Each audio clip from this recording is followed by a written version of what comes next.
Okay, we're live.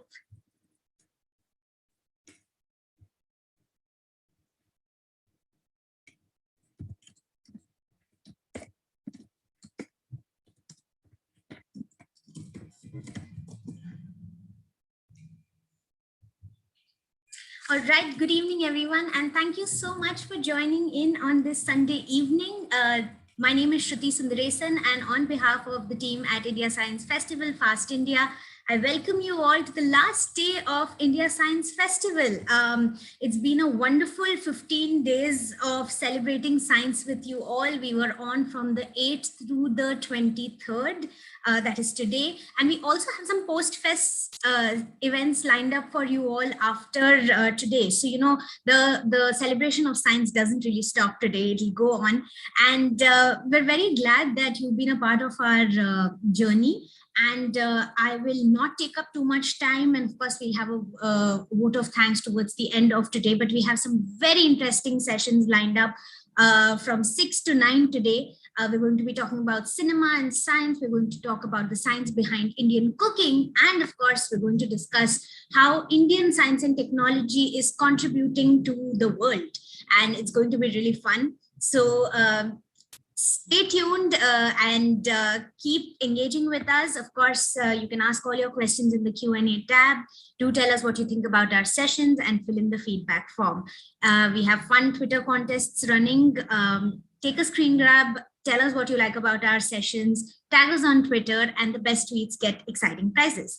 In all of the events that we've been conducting, one of them has been our flagship competition called Talk Your Thesis, where we invite MS PhD students to explain their dissertations or thesis in 10 minutes.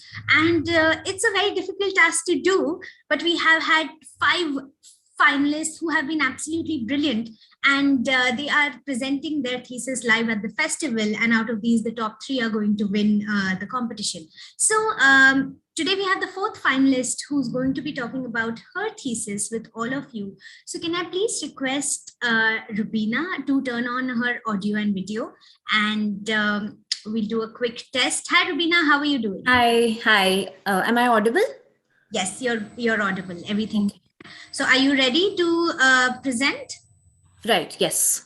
All right. Can you start sharing your screen, please? Sure, I'll do that. Is my title slide visible?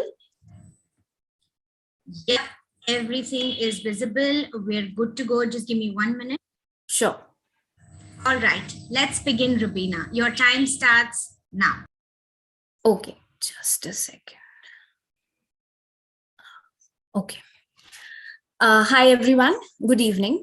My name is Rubina, and I'm a PhD student at the Indian Institute of Public Health Foundation of India.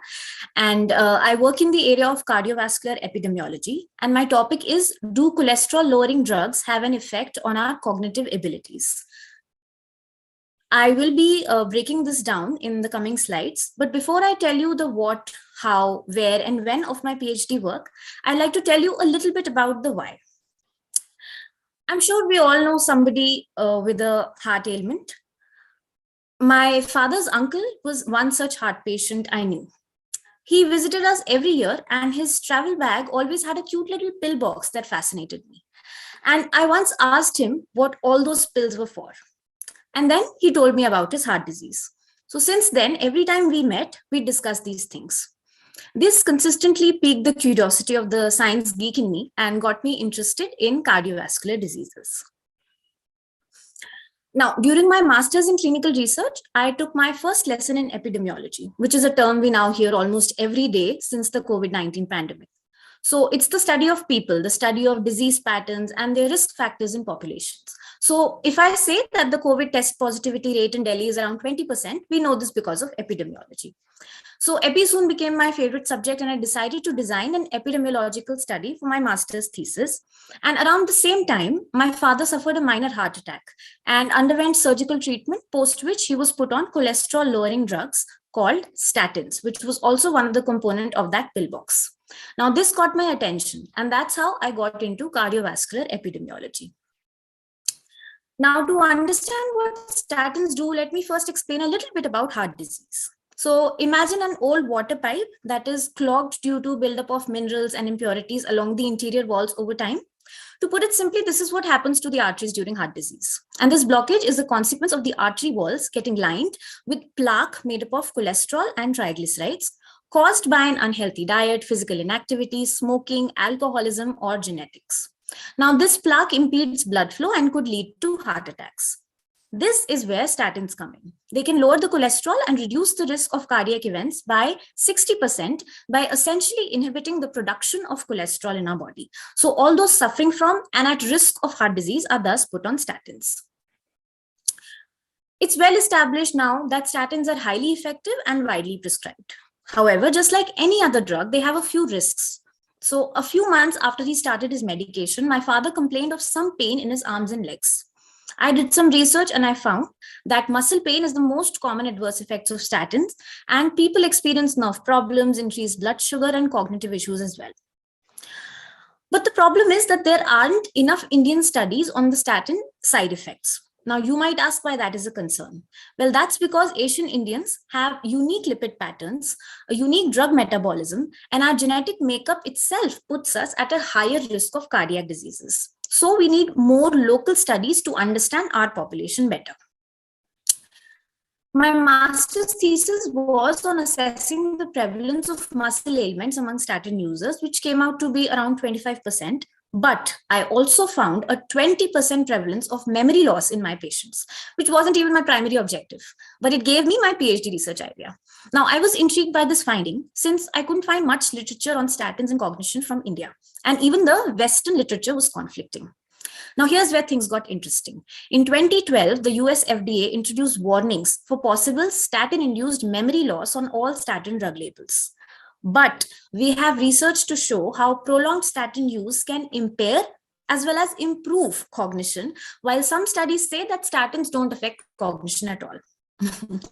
And we have biological mechanisms to explain all of these opposing actions too.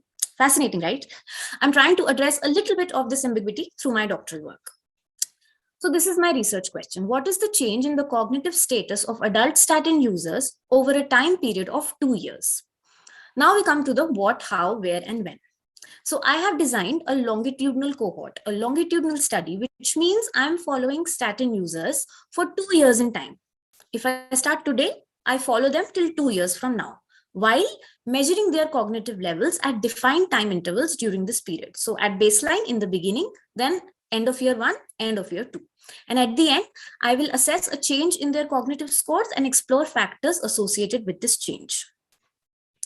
Now, I'm recruiting patients visiting the outpatient cardiology department at Safdarjung Hospital, and these are people recently diagnosed with high cholesterol and thus put on statins in the last 1 year. I'm using the WHO STEPS questionnaire to collect socio-demographics and disease history data of the patients, and I'm administering a validated and universally used tool called the Montreal Cognitive Assessment Scale to measure cognitive status and assign scores, for which I've obtained training and certification. Now, MoCA assesses various cognitive domains like visuospatial, naming, memory, attention, language, abstraction, delayed recall, and orientation abilities, based on which we assign a score to each individual. And I've incorporated some participant retention strategies also so that I don't lose a lot of people over the 2 years. Some of them being explaining my study objectives at the beginning very clearly, obtaining contact information of a family member or friend so that I have more ways of reaching out, checking in with the participants once in a while, and being available in case they have any questions regarding their health or even if they need COVID-19 related information. Now, I designed my proposal pre-pandemic and I had planned for an in-person data collection. But COVID-19, the lockdowns and restriction, they threw everything off track. My work got delayed by a year. And considering this challenging situation, my mentors and I decided to shift my data collection mode to telephonic. So I planned that I would sit in the OPD and recruit patients, but to avoid the risk of transmission, I would take cognitive testing over the phone. But it wasn't as simple as it sounded, because as it turned out, the telephonic version of MoCA was only available in English, while my population is primarily Hindi speaking. So I had to prepare 2 telephonic versions of the MoCA in Hindi for literate and illiterate people for remote testing in my study. And I'm happy to share that they're now available for use on the MoCA website. My journey so far has been quite a roller coaster ride, but I've learned from each obstacle. Cliche but true. I've witnessed some major challenges associated with research in countries with limited resources like ours, be it a very skewed doctor patient ratio, inequalities in healthcare access, or lack of well maintained medical databases for patient records. My data collection has taught me the importance of establishing relationships with participants, listening to their concerns, and not just thinking of them as a source for data. I've also realized that a significant proportion of Indian patients are largely unaware about their disease, and caregivers play a crucial role in helping them making sense of things. There also are linked to the participants. Like in my study, it's mostly the caregivers who've helped me communicate with the patients and convince them to talk to me. This has also given me many opportunities to practice science communication in my work, explaining things to my patients simplistically, which encourages them to participate fully. Now, I started my data collection in January 2021, and I've completed my baseline assessment of 250 participants, and I'll be following them up this year and the next, and I'm looking forward to gaining some novel insights into this under-researched area in a population and setting like ours. I know that my work cannot immediately benefit these patients. However, it's a modest yet meaningful first step in understanding the statins cognition relationship in Indians. This could foster new ideas, provide hypotheses for larger studies. My results can contribute to the knowledge pool that assists clinicians in making an informed decision for individualized treatment, all the while keeping the risk-benefit ratio of statins in mind. The ultimate aim here is to foster a more holistic understanding of statins, which can help enhance the therapeutic experience of patients. I have quite a few people to thank, beginning from my doctoral advisory committee, supervisor, co-supervisors, the patients and their caregivers, without whom nothing will be possible, the very supportive staff at the cardiology department at Safdarjung, the wonderful team, Shruti, Abhishek, and the others at ISF, my ISF mentor, Shashank, for all his meaningful inputs, friends and colleagues, IPSA and Mr. Shaumik Ray, for allowing me to bounce my ideas off of them, and Sarina, my sister, the design ninja, who has literally helped me put all of this together, both for the video and this presentation. These are a few publications that I have in this area, and I hope to keep adding to this list and continue to contribute my bit to research in this area.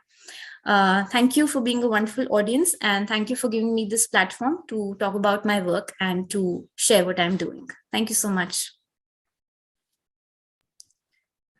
So much, Rubina. That was absolutely lovely, and I'm so glad that we had the opportunity of listening to your talk. Can I please request you to stop sharing this? Yes, sure. Yeah.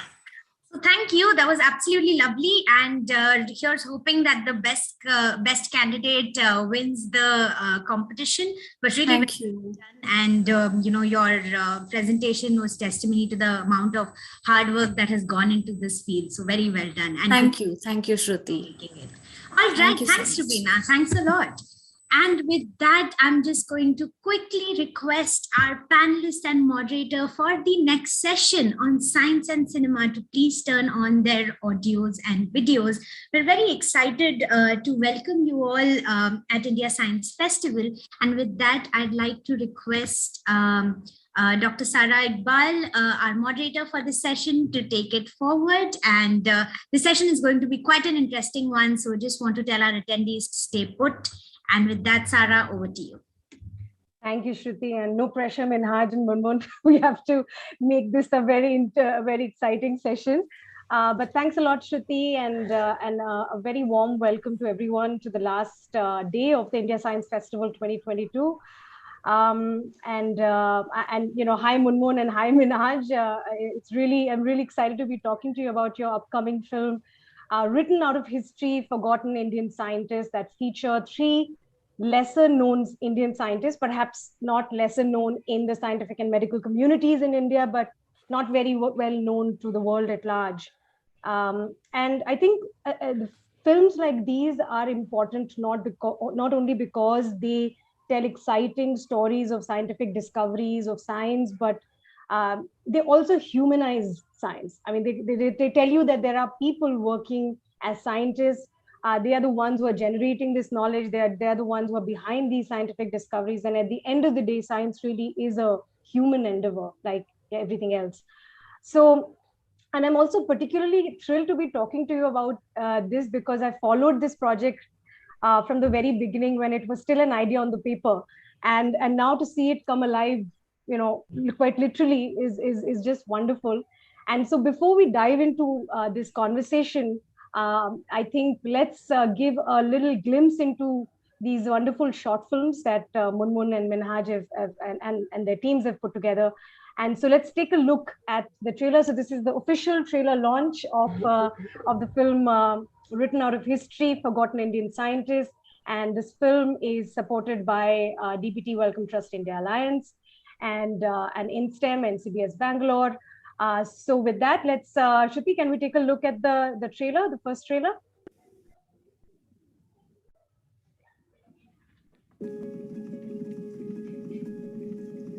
In those days, I did not hear from any woman in India who had made a mark in science.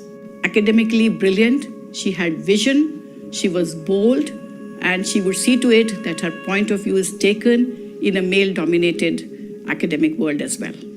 Sipra Guha made a very momentous discovery in the year 1964. Can you produce an animal or a human from the sperm of the male parent? So that is the wonder of this discovery, that without involving the other partner, you are able to generate the next progeny. What that discovery did at that time was, it placed in the hands of the plant breeder an important method for breeding. She went through a lot of hardships, a lot of hurdles, a lot of struggles, but she never brought that home.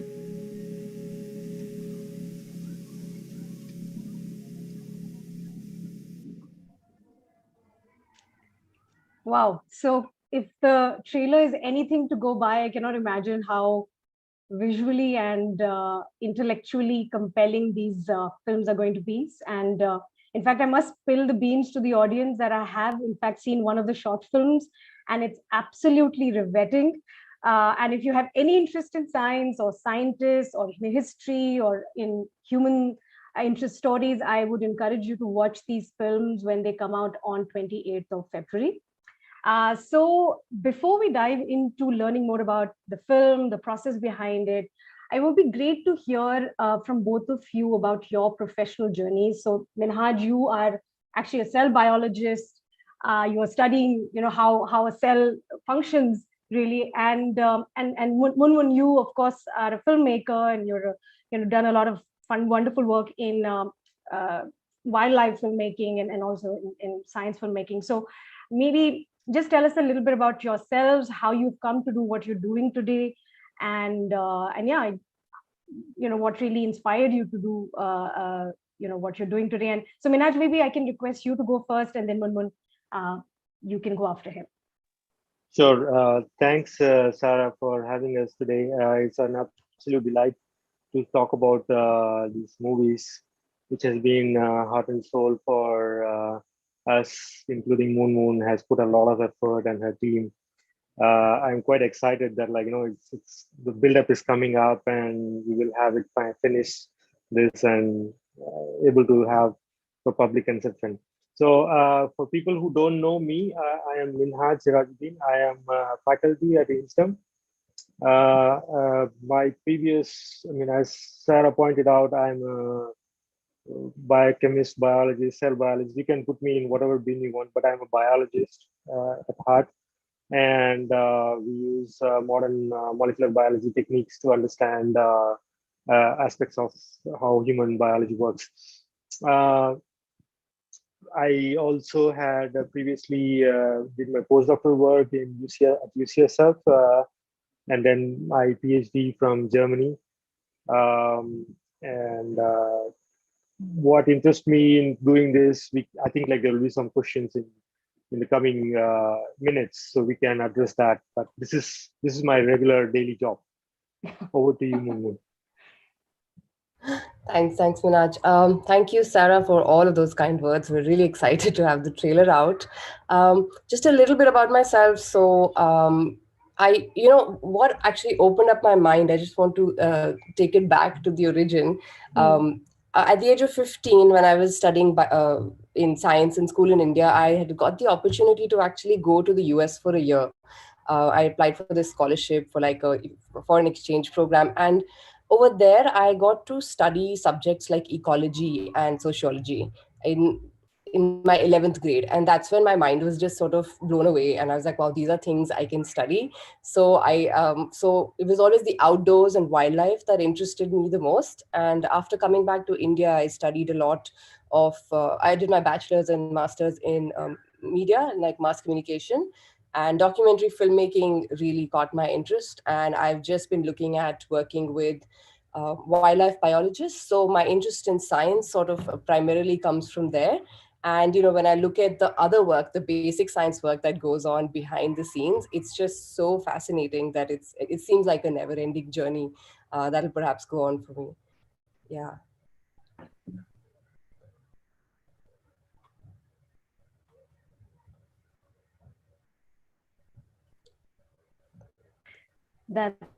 That's great. Can you hear me? I'm having some troubles with my network. I can hear you, but your video is off. Can you hear me? Yeah, now we can hear you. Are you able to hear me now? Yeah, I'm just going to switch off my video for a bit. Okay, good. Apologies for that. But thank you so much, Minhaj and Munmun, for sharing your journeys. I'm sure summarize it, and you've had such wonderful journeys into science and filmmaking. So since we've gathered today to talk about your upcoming short films, I would request you to maybe give us a quick synopsis in your own words about the film. What is the film all about for our audiences? And then we will dive into other questions about the film and the process and all of that. So just a very quick synopsis about these films. And any of you can, maybe Munmun, if you want to. Sure. So yeah, these are just, so Forgotten Indian Scientists is looking at three basic biology scientists who from post-independence India, and just looking at their discoveries or their contribution to the world of science, and also going behind the scenes to look at why perhaps they were forgotten and any lessons we can learn from that. So that's how I would summarize it. Wonderful. That's great. And I mean, you did touch a little bit upon the motivation to do these. Okay, Sarah, I'm just letting you know that your voice is lagging very.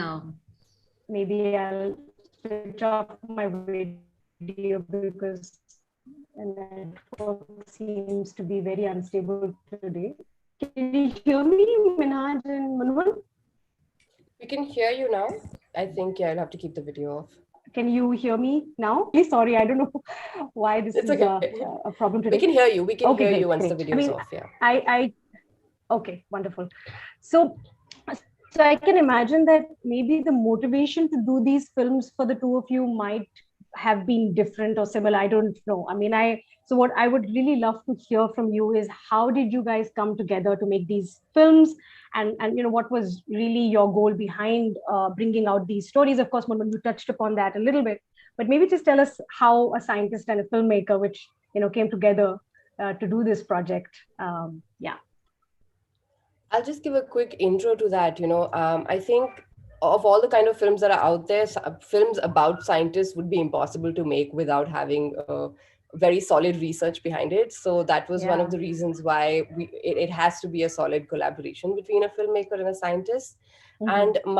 And a couple of years ago, I think for me, I've been very lucky to meet people who are interested in science communication in India. So I've been filming with somebody like Nandini Rajamani, who's at India Bioscience, and we always wanted to also make short explainer videos or scientist videos showing the lives of scientists and the work they do, the behind the scenes.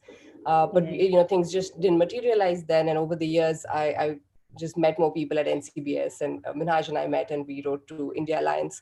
So it was always good to meet people who also want to, fund this kind of work, give it a platform, talk about all of this behind the scenes stories, which would never get the light of day otherwise. So my motivation is to just tell more of these stories, which we have billions of in this country, but people probably don't know. Minaj got us the detailed background to the scientists, and I'm definitely very, very thankful for that. Great, great. Minaj, what about you? Oh yeah, so thanks Moon for that nicely putting that like how this collaboration has started. But actually, I should thank Sarah first. You are the first one to put us in touch. Actually, I remember writing to you that like, hey, I have this idea that like we want to make a movie. I don't know whom to approach, and you said that like I know someone who have similar interest. So you put us in touch, and after that, like yeah, we never looked back. But yeah, that was the beginning of a collaboration. But as Moon rightly pointed out, that to make a science sort of movie, you need some research or science collaboration, But from a scientist perspective, I'll tell you, a scientist cannot make a movie. I mean, at least I cannot make a movie. So you need a movie maker.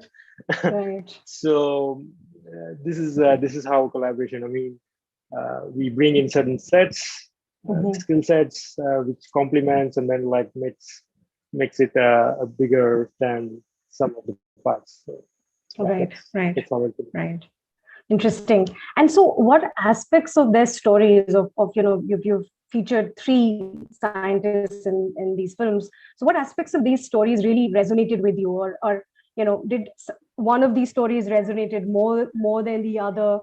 And also maybe tell us why do you think these stories are still relevant today? I mean, these were people back in the day. The realities were different of science. The realities of science, realities of those times were different. So why did you feel the need to tell these stories today? Maybe Moon, you want to go first? I mean, yeah. Okay, I can go first. Yeah, I'll just introduce. So I can talk about 2 of the scientists that we're covering. So there's Professor Sipra Guha Mukherjee and Professor Sambhunath Day. Both of them, very diverse characters from different parts of the country at different times of Indian history. So one is we were trying to get to touch every different aspect of science that we could touch upon over the last couple of decades. And struggles that they have faced have really changed. I'm sure 21st century scientists have it a lot easier, but any scientist you would speak to would tell you how many hardships are still there. Right. Sexism in workplace is still a problem. Getting access to funding and doing the kind of work you want to do, I think, is a problem, not just in science but everywhere. So a lot of the struggles that they faced, I could relate to even as a filmmaker, wanting to do these sort of stories. So in that way, their stories really, really deeply touched me. While I was doing those interviews, talking to the children of these scientists, it was very emotionally touching. And a lot of those struggles still exist, maybe not to that degree, but India still doesn't know their stories. So we need to know those stories. And I think those struggles are very much relevant even today. Yeah. Minaj, what about you? Yeah, thanks, Moon. No, that's very nicely put by Moon here. So I will just add one more thing. So when we were discussing that, like, whom should we pick? Yeah. And we made a very, I mean, at least like I was very vocal about that, very active choice that, like, we want to show post-independence science. And and people who have been forgotten, and the inspiration from these names, where it came from. I think at the time there was a celebration by BBT in Delhi, and there was a book released, Ek Pratiksha, about all the different scientists who made discoveries in the country. And I mean, I had a copy of that book, and it just resonated with me that, like, we should tell these stories, and but not through, again, by written media. I mean, it doesn't have the same reach as a visual media, and that was one of the key points. What deeply touched me with these 2 scientists, which at least Moon mentioned, is that their hardships, and they have completely forgotten.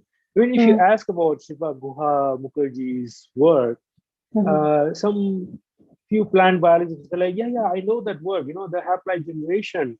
Yeah, I have read about this in textbook or in my college. Beyond that, like, they don't know. Right. Same goes for Day's work also. Yes. That I mean, in the movie, at least, yeah, you will see when it comes. It's like fascinating that, like, how we completely ignored that. And I mean, how many people know that he discovered the cholera toxin? Toxin, yes, exactly. So I think these stories should be told. That's what actually deeply affected me. Completely agree with you, Manoj, and that even as students of science and having studied in the country, we don't know about our own scientists, and we may have read their names in textbooks, but we don't know anything about their contributions, or we don't recognize them enough. So I think it's really important that we kind of tell this generation and the future generations that such path-breaking discoveries were made in India and by Indian scientists. So it's really wonderful. So while Munmun, I mean, what I want to understand is that there are a lot of documentaries and films on science that have been made outside of India. Of course, we know that, and but we don't really have a lot of high quality science films or science-based films being made in the country. So, what kind of references did you use for these films? I mean, did you look outside of the country? Did you have a lot of inspiration in the country? So yeah, just a little bit about that process. So definitely couldn't find much in India, and which again spoke to the fact that we need to make more such films.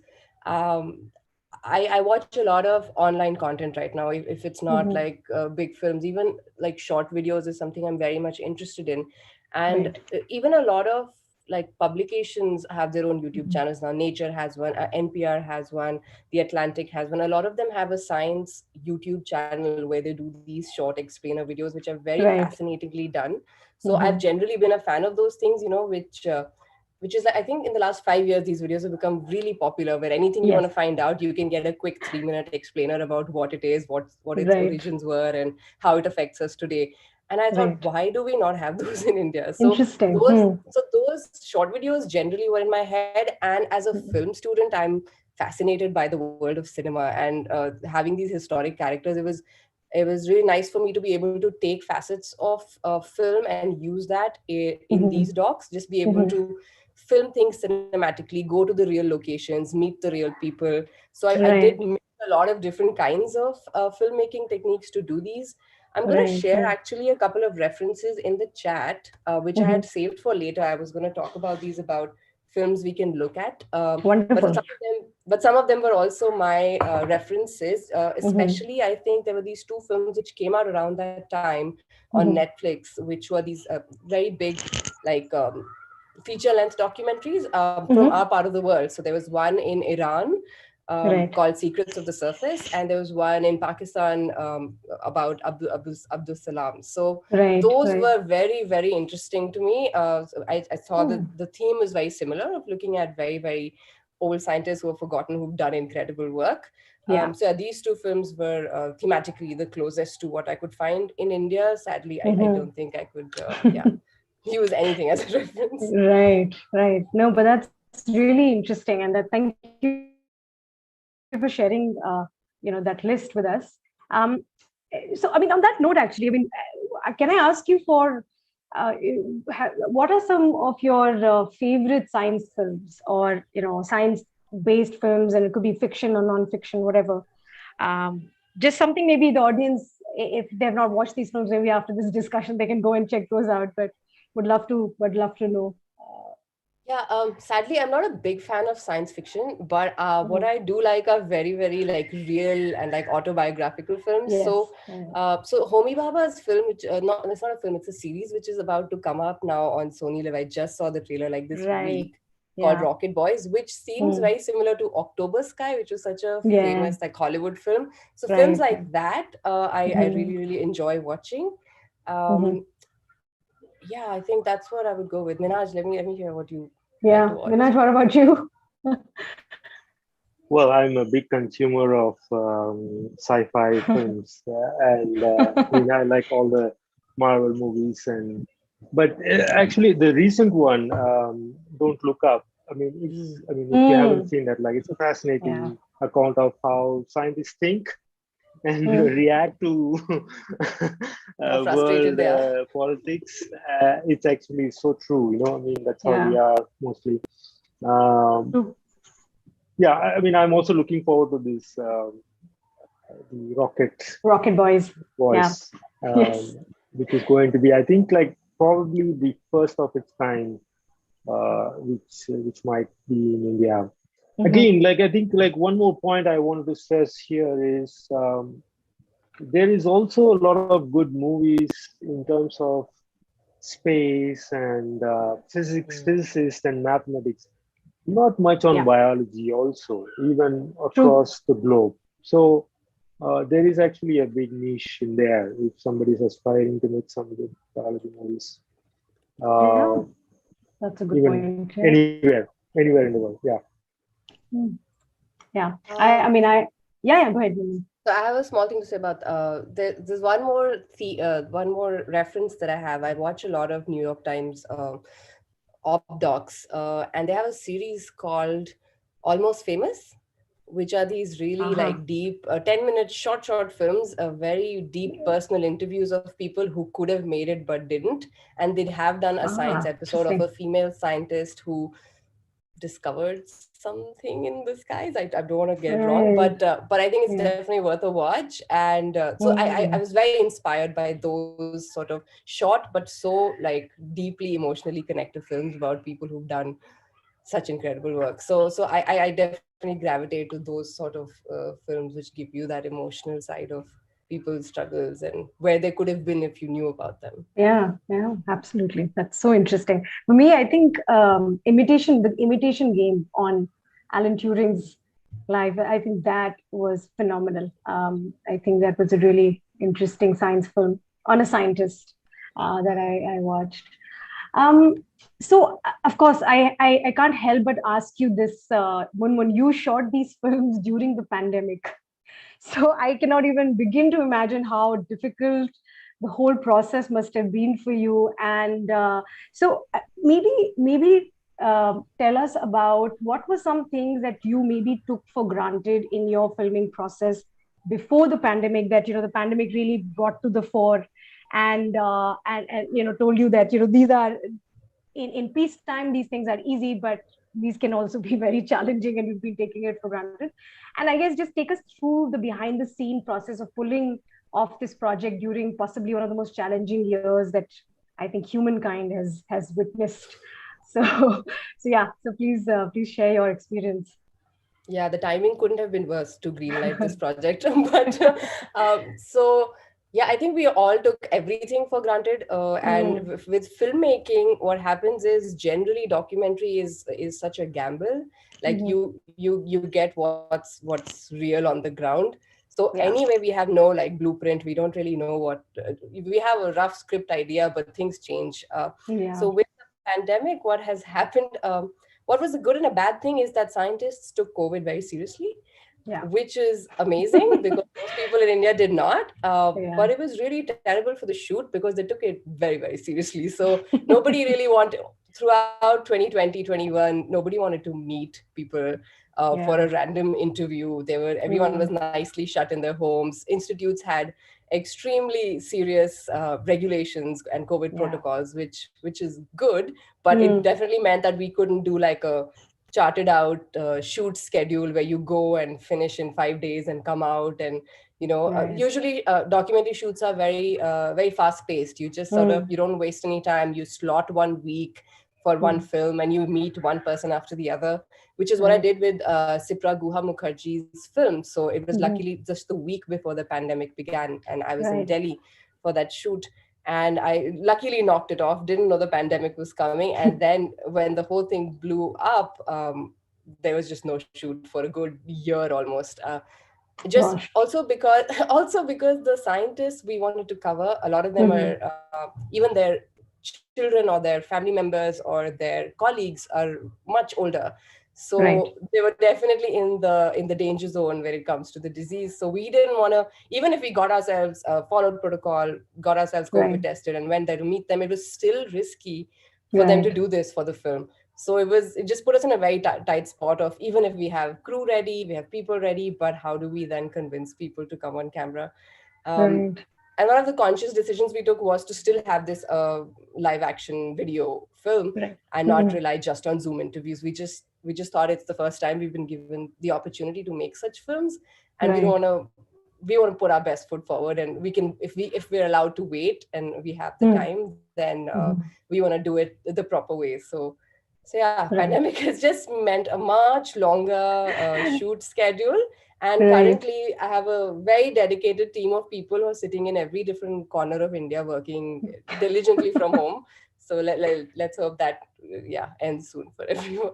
Right. Right. Any interesting, fun incidents that happened on your Thinking. shoots that you can think It of? was just, yeah. The Sambhunath shoot, I think the Kolkata shoot was quite a risky one. It was between the two waves, so I waited. The one thing I try to do is just like make sure the waves are gone before I choose my time wisely. But yeah, it was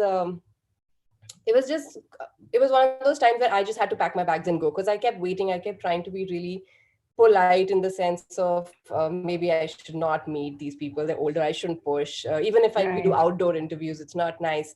But at some point, I was like, I really want to make these films, and everything's ready. We have to. So I just flew down to Kolkata, and we took a week, and it was just one of the most hectic, I think, weeks of my life. It was everyone was super nice and as nice as they could have been during the pandemic. People gave us their time, but it was one of those times where we really had to push, or it wouldn't have happened. It was. We hope. COVID protocol is very difficult to follow with documentary. I can just say that. That's kudos to you and your team for pulling it off during a time where most of us were just kind of staying at home and trying to stay safe. But thank you for bringing these films to us. So Minhaj, maybe it's not very common in India to see a scientist be involved in such creative collaborations. So as a scientist, how did you approach this project, and what have been some key learnings for you from this project, and also maybe based on your experience of collaborating with Munmun and the team, maybe tell us also about why you think scientists should participate in these types of collaborations and these types of kind of creative endeavors. What is it in it for them? Yeah, so I think I will answer the last one first. What is in it for us? I think we definitely have a responsibility in some sort of. I don't want to sound like a cliche saying that we have to communicate science, all those things. It's given. There is no way getting out of it. Right. But I think like finding a creative way, actually, it was very rewarding for me to learn the process of storytelling. For example, Moon will send me, hey, here is the request, and I will be looking at that like, okay, so what do you want? Then she will take a step back, and then like she will give me a big picture of like, let's say like the whole screenplay. Okay, this is where it fits in. It was actually quite an experience to learn the storytelling, how they approach movie making, you know. And that was, I think that's very new to me, and in a way that like I kind of wanted to do this because to learn such process. I mean, I mean, it would be nice to learn some other ways to communicate science. You know, this was a way to do it. And what was your first question? Sorry, I might have missed. Yeah, I mean, basically just about your experience working on these films, because it's so uncommon for a scientist, at least in India, to collaborate. Yeah. So I was just wondering what your experience overall was. Well, it might be uncommon here, but I have always worked with the scientists who have done this kind of work, you know. Well, I mean, you probably know, I worked with Ron Whale, you know, he has done so many of this kind of video related project, bringing science to different audiences. I have always been around such kind of scientists, and I couldn't help but probably I might have picked something from there. So that's why I'm running after these things. Makes sense. And in fact, I mean, I was going to ask you, I mean, you're breaking stereotypes in many ways, Minhaj, by, you know, really involving yourself in these kind of projects of what a scientist can do and cannot do. And in fact, somebody has also asked, you know, what role do you think films play in breaking these stereotypes about scientists? So what do you think, what kind of stereotypes do you think these films are going to break about scientists? Well, I mean, science itself is a very creative endeavor. Right. You have to be very creative in coming up with a solution for a problem which you are going to address. Right. And I don't think that like how it cannot be applied to any other creative media. Right. You can actually translate to any creative media.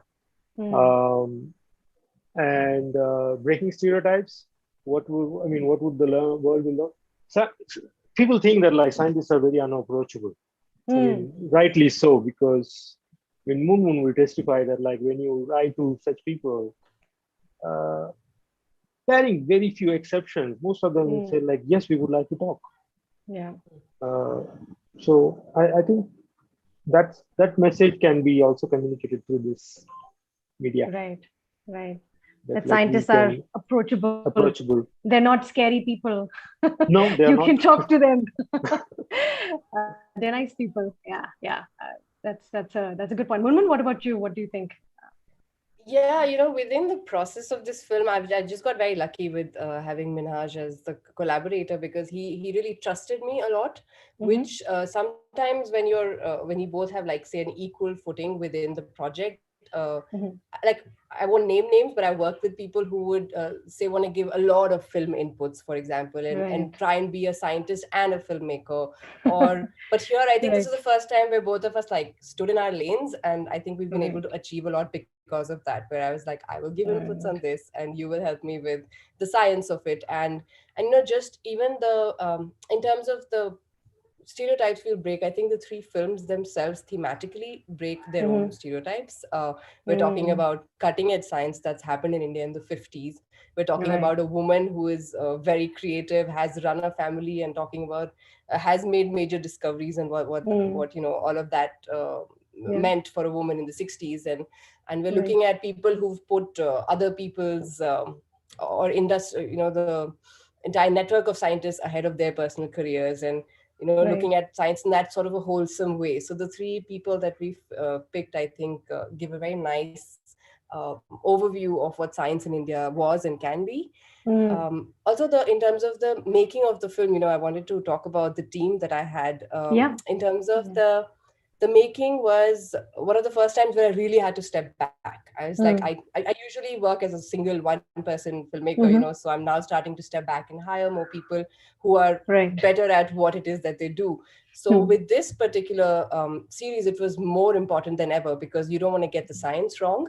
Yes. So yes, we have Minhaj helping us with the basics of the science, but then how we show it visually. Does the animation look okay? Do we have the correct names, years of scientists, and do we have the correct discovery, is the discovery being shown in an authentic manner? So a lot of those things had to go in. So I worked with an incredible group of 4 to 5 people who've pulled this off. I worked with Ramaluri, who has studied science communication in New Zealand. So it was one of his original ideas was to do this sort of films in India. So yeah, and in terms of looking for animation for people who illustrate science, there's so few of them in India, but they're so brilliant. So I'm very glad I got somebody like Shraddha Nayak, who works in Utah right now. Like she was able to animate everything so perfectly without any scientific help from us, because I wouldn't be able to translate to her how this experiment should look. Like there's no way I could have hired a normal graphic designer who doesn't have a science background. So so people like that. And for example, with the Sambhunath Day story in Kolkata, I just got very lucky. I worked with 2 assistant directors who lived in the city. So they speak Bengali. They had to physically track down Professor Sambhunath Day's son and grandson. Some of the challenges, I didn't expect. What I didn't expect was how difficult finding archival footage would be, or finding these scientists would be. I just thought, they're famous scientists. We'll just Google their names and things will pop up. And that did not happen. And like a lot of museums, I just don't think archival wise we have that sort of ethic that the rest of the world has. So it's really hard to track these people down. So the group of people that I worked with really made it happen, and it had to come from all kinds of scientific knowledge and collaboration with people on the ground in these cities and in these universities. So there was a very beautiful collaboration that I learned, I think, through the process of this film. That's so wonderful. And you're so right about, I think, science archiving. I think that's an area that needs a lot of work in our country. I think we're not very good at archiving. Of course, NCBS Minhaj has a very nice archive, and Tata Institute of Fundamental Research, TFR, also has a very good. But I think we definitely need to do better when it comes to science archiving. And thanks for bringing that up, Munmun. I think it's a really, really fantastic point. So I also, like, while you're on this topic of filmmaking, I mean, there are a lot of people who are interested in science filmmaking. It's a very kind of niche area, right? And not very well explored in the country. So, I mean, what do you think? Is it an exciting time to be a science filmmaker? Because of course there are so many outlets now today to showcase your work, and there's, like you said, YouTube, and there's so many other OTT platforms that one can put up their films on. So I'm sure there is a general push to visual communication and to films and stuff. So do you think it's an interesting time for science filmmaking? And if there's somebody who wants to pursue a career in science filmmaking, what kind of challenges do you think they will encounter, or they should kind of keep in mind and not get deterred by as they get on this career path?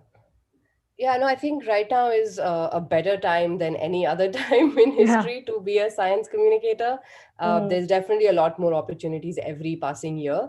YouTube itself, like if you just want to start, if you're even a high school kid right now, you could have your own channel and do 1-minute videos of simple explainers, and that could be your way into something. So definitely ample opportunities right now. And it's a shame that it's such a niche work area within the country, and that has more of a problem with science communication in general and documentary filmmaking in general. Like we just haven't nurtured that as art practices within the country. So that's not a specific problem with science films. It's a problem with documentary films. So you will face those generic challenges of where does your funding come from? Where do your jobs come from? Where the stories are there. The interesting part is India has too many stories, and we don't want to keep having people from the West coming in and making them. So I think the more you train yourself right now, it's sad to say this, but like if somebody wants to make films on climate change and science in India or on women in science, there's me and maybe like 4 other people who will come up, and that's sad. Like it shouldn't be that way. A lot more people should have been trained by now to be able to have those, because a lot of people have those interests. It's just that we haven't been able to be skilled in the right way to take it forward. So I think, but every past, like 10 years before, people would have really cribbed about this not being a career at all. But now you have the options to learn online, apply for jobs online, approach OTT platforms, work, sort of make this a career. With more online platforms, I think things will definitely get easier and easier. Even with the Homi Bhabha film, I'm really excited to see the series because it's one of the first times it looks scientifically authentic, yet very entertaining. So that's something which will only come about when people are skilled both in science and in the art of cinema. So I think now's a good time to do that. There's definitely a demand for it, and we have the stories for it. Yeah, you're absolutely right. And so where do you, like, who funds these films? Like, where do you go to get funding? Of course, India Alliance funded this. India Alliance does. But who are some other players in this space right now? Okay, so the government does a decent job. So like one of the first places when I was starting out was PSBT, which is the Public Service Broadcast Trust, which would have these grants. So I've always come in through the grant system. So I only now am I entering more of the television broadcast system after having a couple of years in the field, which is a lot more competitive. So say things like Discovery, Nat Geo, those sort of places will not take your proposals unless you come with a lot of experience and they solicit the proposals from you. I think the way to build your name up is by making your own films if you're not getting the funding from elsewhere, or if you're not joining a production house which already does this sort of job. I didn't take too much of the production house route. I always applied for grants. So PSBT would be one. Films Division also has its own grant system. I'm just thinking a lot of science writing grants also are now moving to more multimedia approaches. Yeah, so at least these, like, just look for documentary film grants within India or even from outside. From outside, there's definitely a lot more interest in stories from this part of the world. So that's also worth looking at. Right. All right. So maybe let's take a few questions from the audience. So there's one question where they're asking, how do you think the scientific community in India can embrace and use films to achieve more long-term representation for our scientists? So Manhaj or Munmun? So, I think like what we have been discussing here has some serious implications in future. Well, I think like you have to tell the stories within this country. Yeah. If you really want to have some inspiration, I'll give you a very classic example. If you look at the Indian cricket, it has been where it has come from the past 40 years. It's because of one thread of there is an inspiration within the country. I mean, if they start looking for inspiration outside the country, we wouldn't have been this far in the Indian cricket. And that has to be built up using this kind of stories that okay, so I can relate to this person. Yeah, this person has come from this place, and that is inspiring for me to achieve this.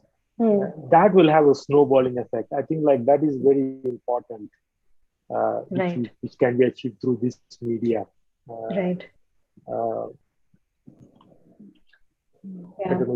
I agree with you, Minaj. I think the scientific community needs to own these stories, and they need to own these films as to make a case for science also, I think. And I think so that's why I think the ownership should also come from the scientific community and should not always be a filmmaker getting into the community, capturing these stories and telling it to the people. But that's why your involvement in this project was so important and has been so pivotal, because it kind of shows that the scientific community also wants to tell these stories of science and of scientists. So yeah, I mean, I completely agree with you on that. There are a lot of questions, I think, Munmun, about a career in science filmmaking. I can see in the chat. Is there anything else you would like to talk about? I mean, anything else about how one should prepare to become a science filmmaker? Yeah, I mean, mass media is definitely the the correct way to enter it. Like, again, one of the things, so I'm also a National Geographic explorer. So that means I've gotten a grant from the US, from the National Geographic Society. One of the things they do is they actually fund real science on the ground. We are actually the next tier of people who get funded, the storytellers, but the scientists, they actually fund deep science. So what they really look for are scientists who are also storytellers. That's their favorite brand of people. So if you're already a scientist and if you're already a science student, you could apply for just extending that and maybe doing some media work within that, or some photography within that, or just like taking it step by step. That's one, if you're already a scientist. And if you're much younger, I know there were 2-3 courses across the world, and now I think the scholarship situation also may have changed. But back in the day, mostly for wildlife filmmaking, but also other kinds, there's master's programs. The course that Ram did in University of Otago in New Zealand is a famous one. It's an MSc in science communication. And there's a course in Bristol in the UK, which is an MA in wildlife filmmaking. In the US, I think University of Montana has a MA or a 3-year master's course in science film. I think it's science filmmaking or wildlife filmmaking. So you will find them. I don't know if India currently has a specific, it is very much a niche thing. So you could be a filmmaker first or a scientist first and then sort of dabble in the other. I think that would be one way to go about it. And I had to say one more thing about the practicality of the usage of such films, I just remember that growing up, when I was in 11th grade, I took biology because I wanted to be a biologist. And I thought that's how easy this is. And I remember asking my professor what this particular snake was in this jar. And I said, hey, what species is that? I'm really interested in snakes. And that snake has probably been there for like 50 years. And she was like, I have no idea. And I think like that was so soul crushing to me. I was like, I don't think people care about anything in the country, And I feel like, and I remember in contrast, when I was in the US, every class would have documentaries being shown as part of the course. So I feel like these films, when I look for anything in India, why isn't any Indian film cropping up? So if nothing else, I wish Indian high school, college students could watch these and have some sort of a relatability with them. Because I was looking at some of the comments on the Mission Mangal YouTube trailer. I haven't watched the film, but it has inspired so many kids. So many people have written, I studied math and physics because of this film. Because of this, so it's so powerful to just have that relatability. Absolutely. Thank you so much. And I was now wondering if we have a treat for our audience. We still have another trailer to show. So we have, maybe if we can launch the second trailer. And do you Munmun and Minaj, do you want to say anything about this trailer? Give a little background to this? I mean, you've spoken about all the 3 films, but... Yeah, it's just that this one is like my favorite film because we're currently in a pandemic, and I personally learned so much about cholera through this film that it was mind-boggling to me. This it's a bit of a choppy trailer. We're not ready for the full film release, but I just want people to have a glimpse of the kind of things you could see in the film. So thank you for lining that up. Wonderful. So I just wanted to add one thing. Yes, Minaj. This segment was probably one of the easiest segments in my eyes in for making. You. Okay. Not in terms of filming. Yeah. But in terms of thought process, it was very clear what we wanted to say right from the day one. I see. And it's fascinating story. Interesting. Thank you for getting this filmed in Kolkata during the raging pandemic. Okay, let's have a look at the second film. There you go. Calcutta, 1949. In the aftermath of partition, the city was teeming with refugees and the hospitals with cholera patients. At the same time, with a PhD in hand, Sambhunath Day returned from London. Day was able to look over Coach's assumptions. He presumed that the bacteria targeted cells lining the small intestine. To prove his hypotheses, he developed an animal model. He was right. He saw the same results every single time. Actually, the exotoxin, not the bacteria, is causing the cholera. People search all over the body for the toxin. But he was the first person who detect if you put toxin in the intestine, you get the cholera. So that is the beauty of the method. First nature পত্রিকায় বেরিয়েছিল এবং nature পত্রিকাটা হলো একটা সায়েন্টিস্টদের বিরাট সম্মানের জায়গা, সবাইকার বেরোয় না কাজ, ওটা নেচারে ফার্স্ট বেরিয়েছিল। How come we don't know his contribution? Did he get any award from the government of India? Padma Shri, Padma Vibhushan? Find the list. No, he's not there. Why we missed him? Why on earth we missed him?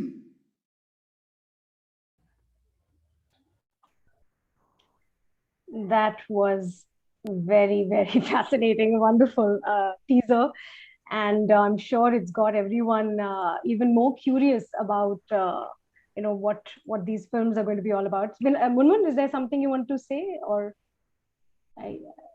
No, that's it. I mean, there's always a lag on Zoom, but luckily because this is a grant-funded film, I think it will be open on YouTube pretty soon for everyone to watch. So that can have a very healthy discussion there. I saw some very interesting questions, but I don't know if we have time for them. Go for it. If there's anything that you would like to particularly respond to, I'm just going to read them again. Yeah, but you go ahead with whatever's coming next. Just looking. We still have a few minutes, so we can take a few more questions. Yes, you can take online courses on science communication. Actually, National Geographic has free courses online that you can take on so many subjects. And I'm sure there's more like that.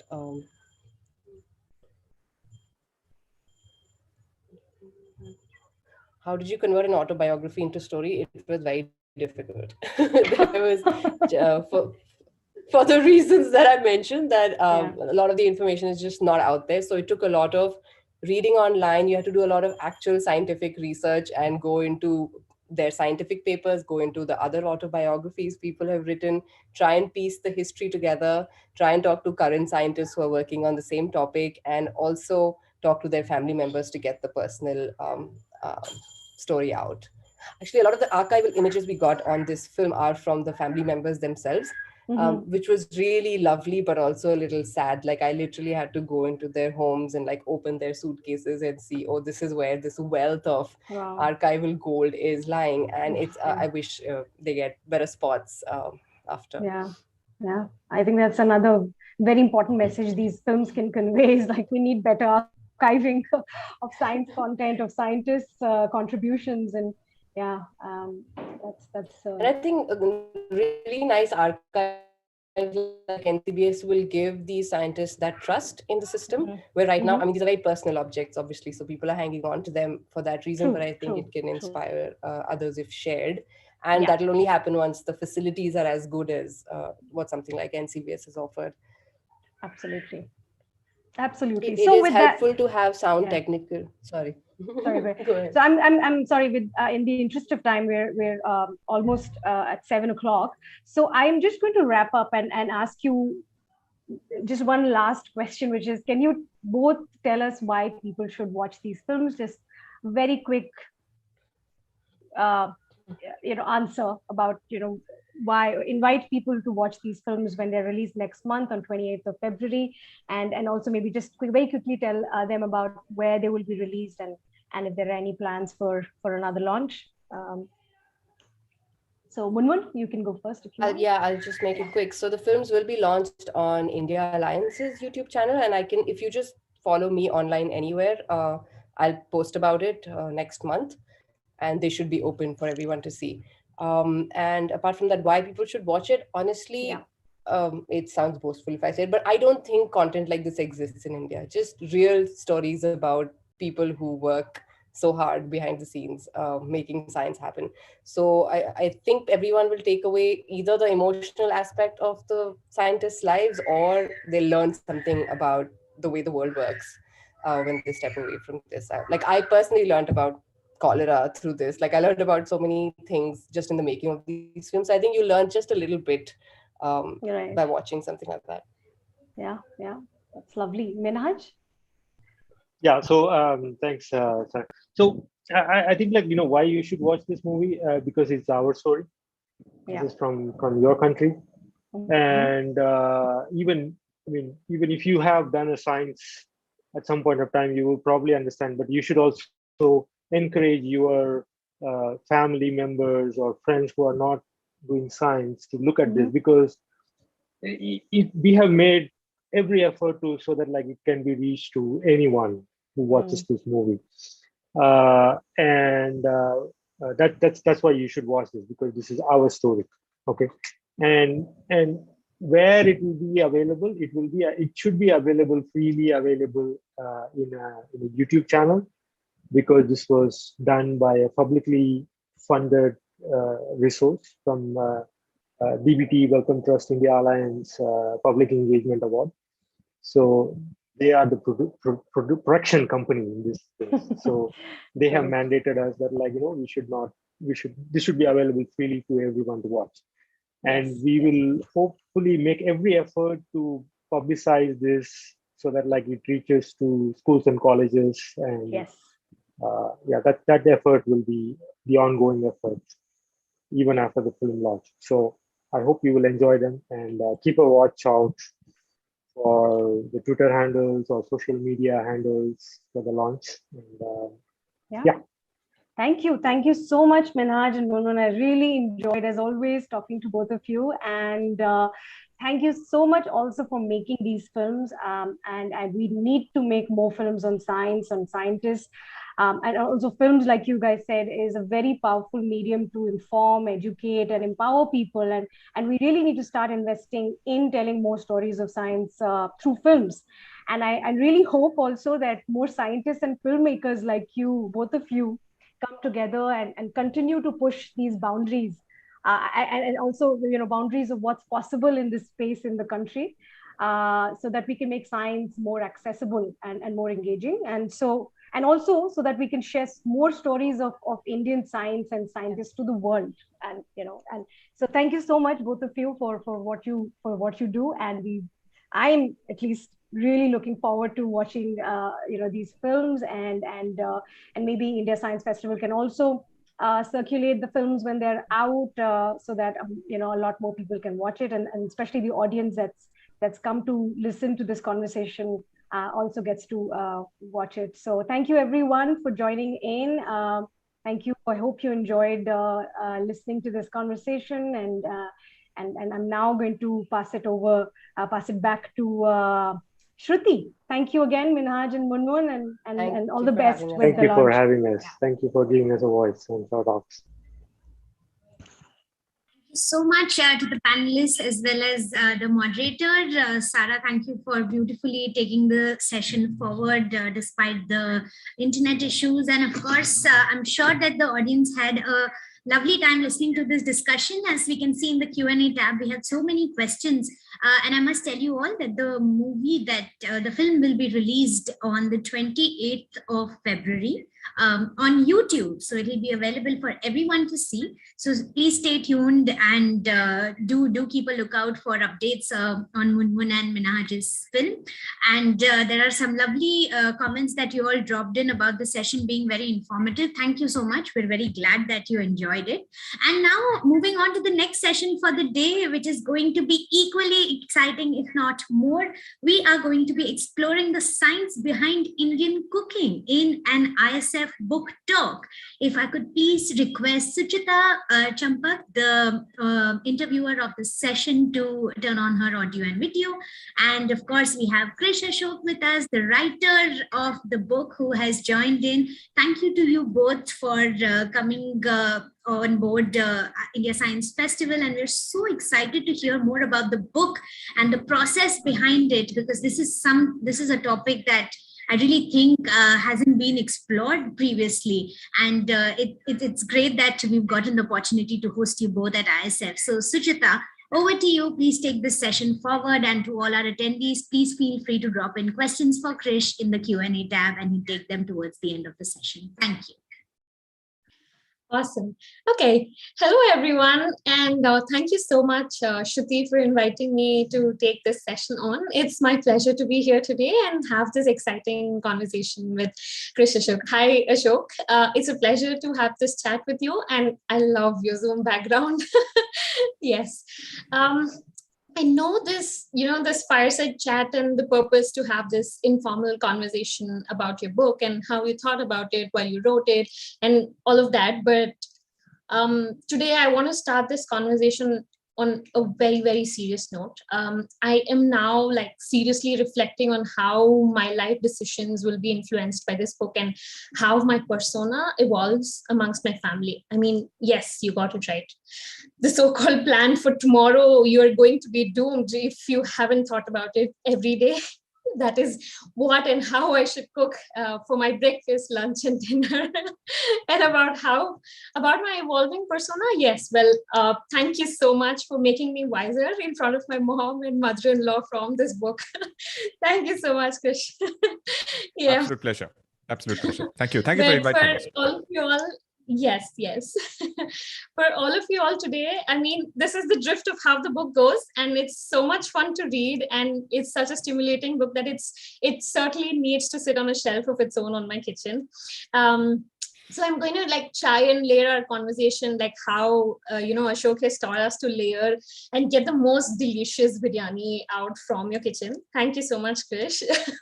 It has evoked a lot of nostalgia from working as a researcher, and what our reference books and lab notebooks look like. It's a testament to applying the knowledge of science to satiate your taste buds and that of your families. So you introduce this book as an attempt to introduce an engineering mindset into Indian cooking with the ultimate aim of making the reader a better cook and turning the kitchen into a joyful and creative laboratory for culinary experiments. So I'm curious to know how and why you conceptualize this topic over all the gazillion topics you could have just chosen to write about as an engineer or as a musician. And of course, how being an engineer and musician has helped you author this book. Tell us a little more. So obviously, I think, this thing is that although I studied engineering, I ultimately, been working in software for almost 22 years now. And in a sense, it's interesting, right? So it's the kind of engineering thinking that helps you do better at software, because it's the same meta principles that apply in software engineering, except you're not actually dealing with wires and cars and, the messy stuff, but you're just dealing with code. The other reason, obviously, is that the first part of obviously writing any book, before you start writing, is the hard conversation of why are you writing this, and who will buy the book. I think the second one is probably more important. Who's the audience and why will they buy it? And given that it was the pandemic, and it was just in early 2020, the pandemic had just started, and clearly the publishing industry wasn't doing too well, and so they were quite picky and choosy about what might sell and what might not sell and so on. And so the first goal was to try and find clearly something that had not been written about, right? Because then it adds novelty, right? The second thing is, should your audience therefore just be a very narrow specialist audience, or can you potentially write, and go for a wider audience?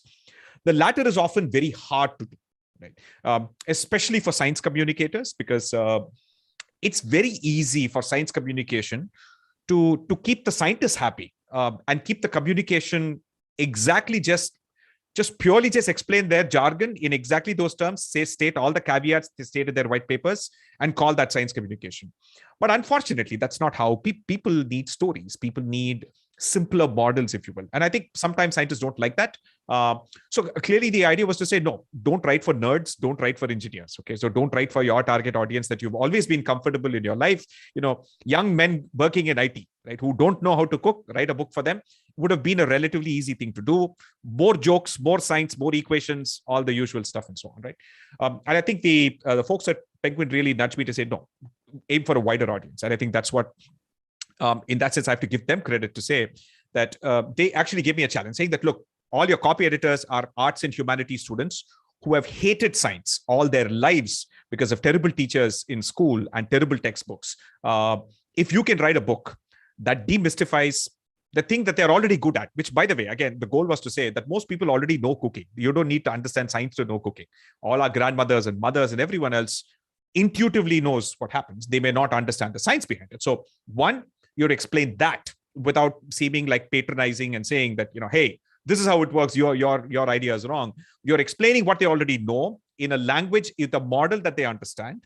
That then gives them ideas to apply it, in further ways, and they find it useful and so on.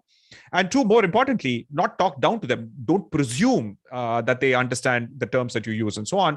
And so really keep it first principles, right? And do all of that and keep it to under 250 pages, because anything larger than that does not sell, right? So I think, so these were the considerations. And I think, the start of the pandemic, everybody wanting to cook, everybody wanting to learn to cook, more people wanting to learn to cook, ended up being the right time, if you will. And it's just got fortunate. So, book came out at the right time, and, it's done very well and so on. I think you're on mute, Suchi. Yes.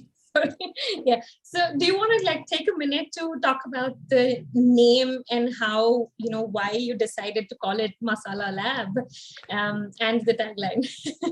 Yeah, no. So obviously, I think, so since we aimed for a general audience, we're taking this big risk of trying to, because, it's either a hit or miss, right?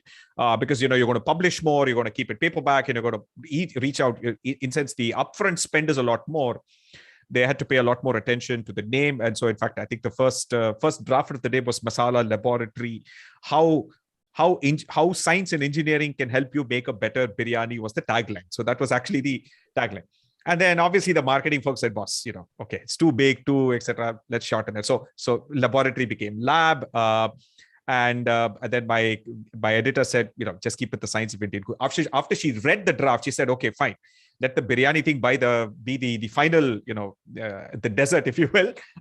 But keep the name really simple, and be ambitious, right? So the idea is to say this is the Science of Indian Cooking, because it hasn't been written about. So I think you can boldly lay claim to the fact that you're writing about the Science of Indian Cooking. So and so I think that's how we kind of went with a very simple, bold and ambitious name. I mean, if the book had not done well, it would have seemed silly in retrospect. But yes, so that's how the name came about. And I think in a sense, I think the word masala in a sense is also reasonably universal, right? In a country that has thousands of languages. And terminology for ingredients vary by language, right? And I'm very particularly, as a South Indian, I'm particularly wary of trying to go for the usual thing of using a Hindi name that then assume that it is national and so on. But even within that word, masala is a term that everybody across India recognizes. It's one food term that's genuinely universal, right? And so that's why we sort of went with masala, and then lab was obviously natural. Awesome. So, I mean, being the science communicator that I am, I really want scientists, researchers, and also aspiring science communicators to really make note of the subtle things that you've noticed and, put in your book, just about, how you figure out your audience, you profile their persona, and just make sure that they are in that safety net and they really learn something very new, right? So, and also I really want to acknowledge how lucid and creative this book is in explaining concepts and applying them even. So I want to discuss a little bit about your writing style and how you developed this persona for audience, right? So, I mean, you did mention this, but, the book really cracked me up at instances. I sat with the book reading and laughing by myself. And then also, had my eyebrows raised and oh, okay, this is an interesting analogy. And even go oh, this is how it works, right? So, I mean, I want to give a little bit of context to the audience if they still haven't read the book, maybe pick up a couple of the instances that you have in your book. So here is one place where Ashok talks about how meat can get contaminated by bacteria, but he's not used the word contamination because that can evoke different meanings and also probably not be understood, right? So, he says that leaving the meat at room temperature for too long is a welcome to the free all-you-can-eat buffer neon signboard for traveling bacteria. I mean, these are some things that I really enjoyed in your book. And also a very interesting thing about, perception of flavor through your nose, right? So, and here you give an analogy of saying that despite the fact that 80% of the flavor perception that happens through the nose, we tend to associate the tongue to being the Watson and Crick of flavor, to the nose's Rosalind Franklin, right? So I mean, I couldn't have thought about it. And also, if you don't really understand or know both the sides of the science and the people, you can't really put these two together, right? So I mean, so as a writer, how do you see breaking down these concepts in science and packaging them in these interesting, relatable yet fun blocks in your book? So if I think about how I learned science and engineering in general, and having that's one side, and the other side is obviously my journey as a writer, which I've been doing since I was young and so on.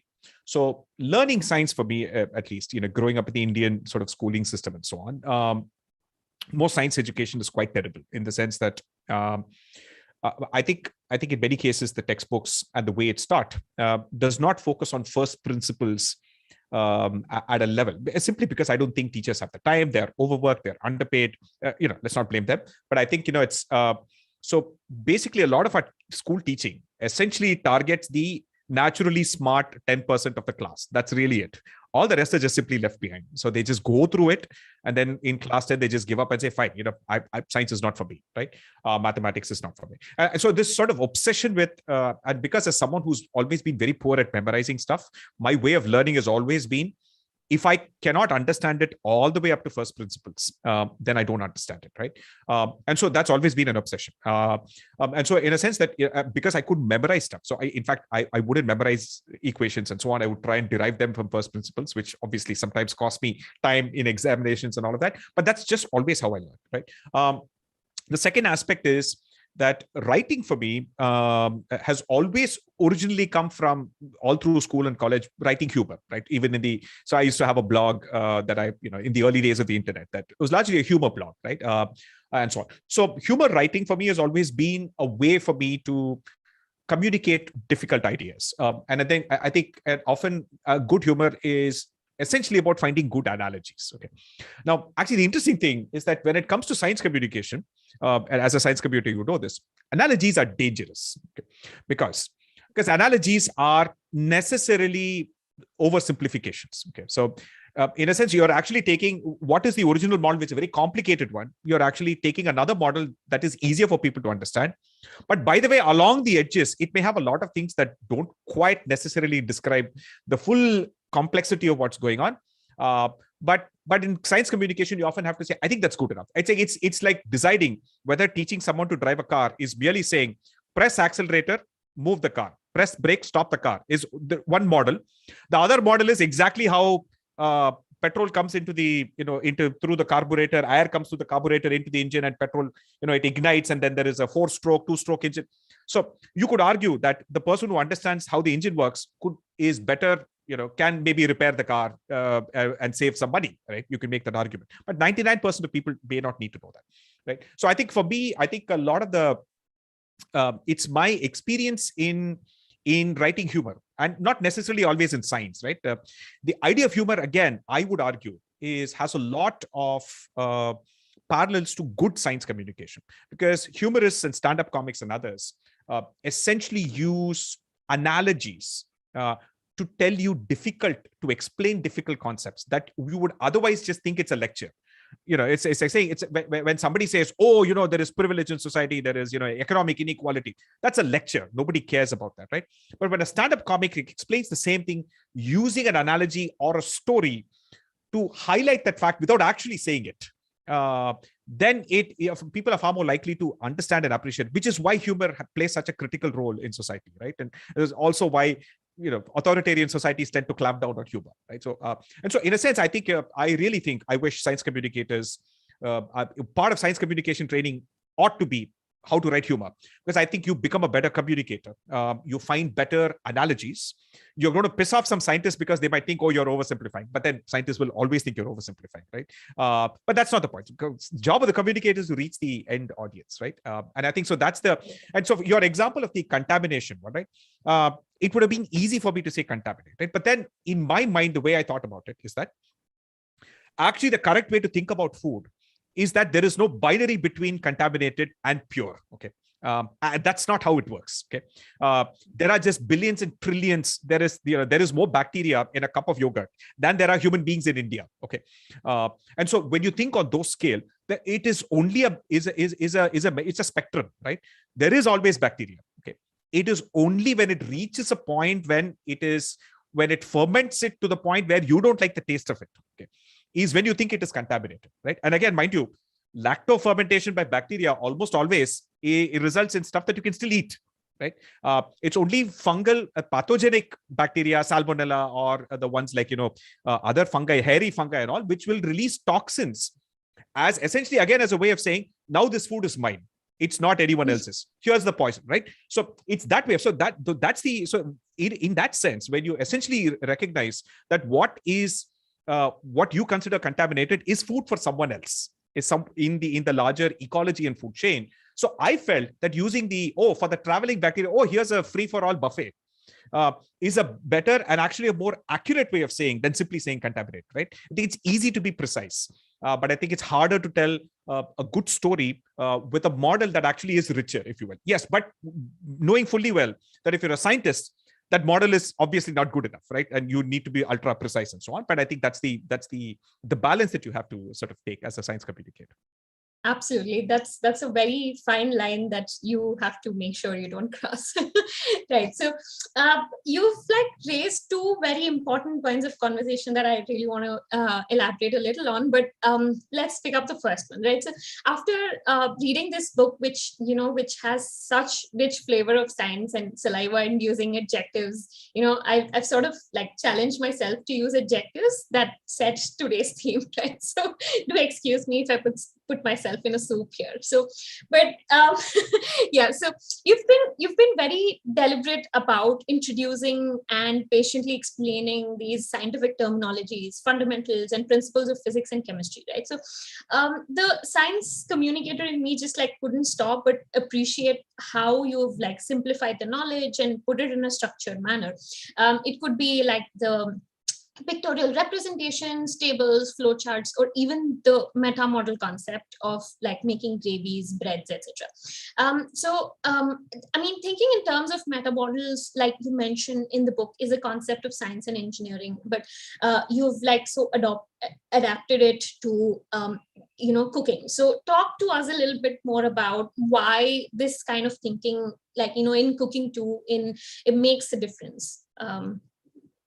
So it's actually quite interesting in that while we kind of like to think that the idea of meta models is a very modern day science and technology engineering led way of knowledge representation, right?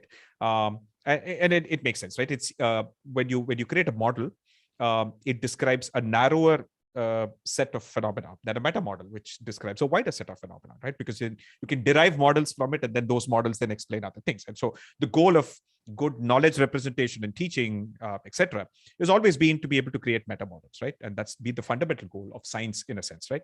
But in reality, if you go talk to a seasoned chef or somebody grandmother who's been cooking for 70, 80 years and so on, they think in terms of meta models. They actually don't think in terms of recipes. When I at least, I'm sure this is reasonably universal. I've spoken to at least 50 or 60 different people while I was writing the book, all of them old women who great cooks, right?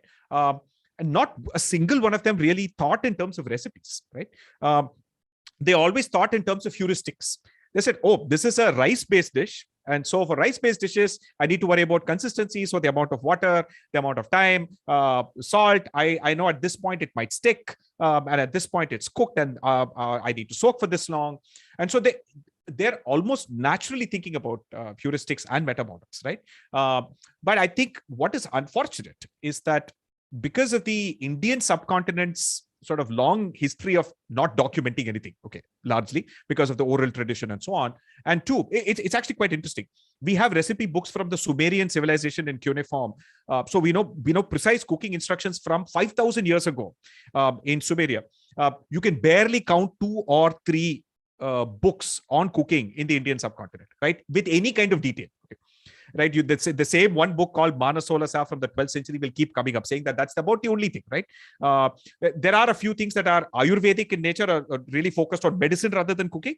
But largely, there are no pure cooking as a pleasure is something that is a very much a later phenomenon, right? Only from the Mughals did people start to write books on cooking. Okay. Otherwise, it is always about medicine. Okay? Now, and the second fact is that, again, a lot of this heuristic knowledge is in the heads of women, again, because of patriarchy. They're the ones who are cooking. Until one generation ago, no access to education. So obviously, nothing has been written. And the first generation of people writing down these things literally were only writing down recipes, because that was the easy thing to do, right? And nobody stopped to think that actually a recipe is a very limiting way of capturing meta models. It's a great way of capturing one instance of one way of cooking one dish in that particular house, right? So no grandmother is saying, oh, half a teaspoon more of cardamom will change the recipe. Is not how they're thinking, right? They're thinking in terms of, oh, I'm going to use whatever spices I have. I'm going to open the fridge and see what I have. And then I'm going to make whatever I have. And that is essentially how people think, right? So I think in that sense, the idea of this book was to say, well, no, I think the ideal way is to think about how your grandmother thought about cooking and represent that as a meta model, rather than say that, oh, I invented this new fantastic meta model way of, thinking about cooking. So in a sense, I think, it's really to say that's how your grandparents thought about it, right? It's just the internet has forced, and cookbooks have forced you to think that there is purity, there is authenticity, there is one single recipe. That's not true. That's not how cooking works. Yeah. I mean, I am in awe of, like, how you've compiled all of this in such an engaging package, like, for anyone to consume, right? I've seen like a few people online, like you mentioned, like it could be blogs or even the YouTube videos, talk about recipes and, what techniques should be used. Some of them do mention that, but you take it to the next level and describe why the technique works at the chemical, physical, and even the psychological levels, right? So I would like to actually again quote something that I found very interesting. So again, to bring to perspective, this is an excerpt from the section called Science of Vegetables, like, where you talk about flavor, right? So here you mention about how flavor tends to be a function of how strong the plant's defense mechanisms against predatory munchers are, right? So if a plant is exposed to more pests, it will use more of its resources to defend against them and thus be more flavorful. And this is why, organic produce is more flavorful than non-organic, inorganic produce, right? So, I mean, building this thought process on how things work the way they do take some, like, discipline, observation, and even practice, right? You also have mentioned this in your methodology section towards the end. So how can one develop such a perspective? So do you want to elaborate a little bit on that section there?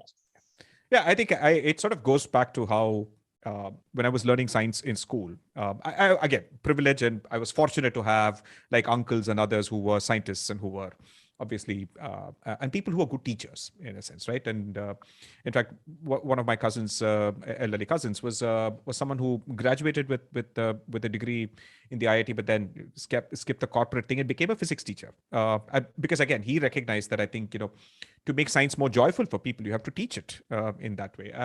And often, every time he would meet, he would just ask us questions about, okay, what did you learn in school? And I would say, oh, by the way, we learned about static electricity today. And hey, what about it? And he would say that, oh, by the way, we learned that, charge tends to collect at sharp edges of stuff, right? Of any sharp, and that's where a comb tends to collect more static electricity, and your hair kind of stands up with you, and so on. Carpets, which again have these thin, sharper edges, tend to collect, and so on. And he was like, "Why do you think so?" Right? And that question, and I said, I don't know. I don't. And I tried finding books that kind of explained why this happens, etc. So, which is why I think, when I wrote that first chapter, right, which is the toughest chapter to write, I recognize, for example, saying that it's one thing for me to say that, by the way, this is what happens, when you cook in water versus when you cook directly on a pan versus when you cook in an oven. But unless I genuinely am able to explain to the audience what the difference is between convection, conduction, radiation in the context of, say, a microwave and so on. But even in school, you would only stop there. Oh, there are these ways of transferring heat. There is radiation, there is convection, there's conduction, right? So I said, well, how do I make it more intuitive, right? So as you say, look, if it's a solid, it's heavier. There's more mass. More mass means there's more atoms, right? So when you impart energy to it, it is just going to keep vibrating, and then there's more of it.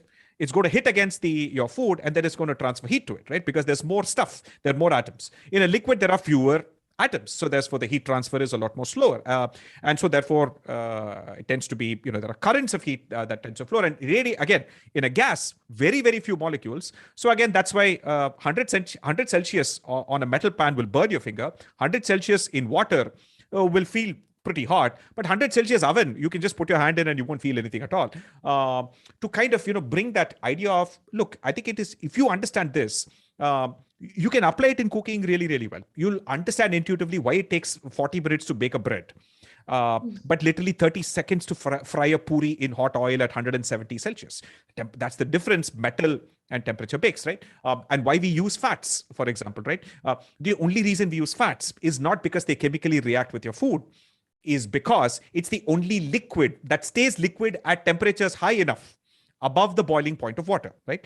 You can't fry a puri in water because water boils at 100 Celsius, and the reactions we want in between the proteins and the sugars happen at 110 and above, right?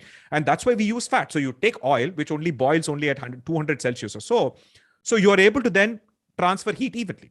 The direct metal will not transfer it evenly, because again, you can visualize it that ultimately no surface is perfectly smooth. So it's going to be jagged. So your food rests on that metal, there is no perfect contact. So the heat transfer is not even, right?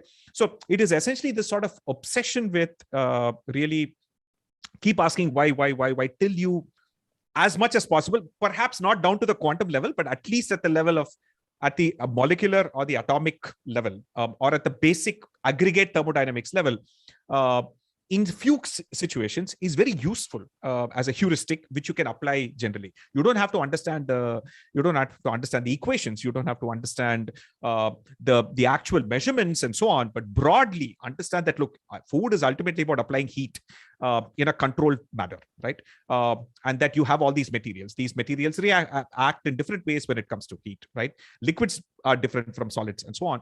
And I think it is essentially that I felt that the first principles approach also makes it more accessible to someone who perhaps did not have the opportunity to have a good science education when they were younger, or did not have someone who could explain it to them, like, for example, the way my elderly cousin did in my case. So I think that was the thought process.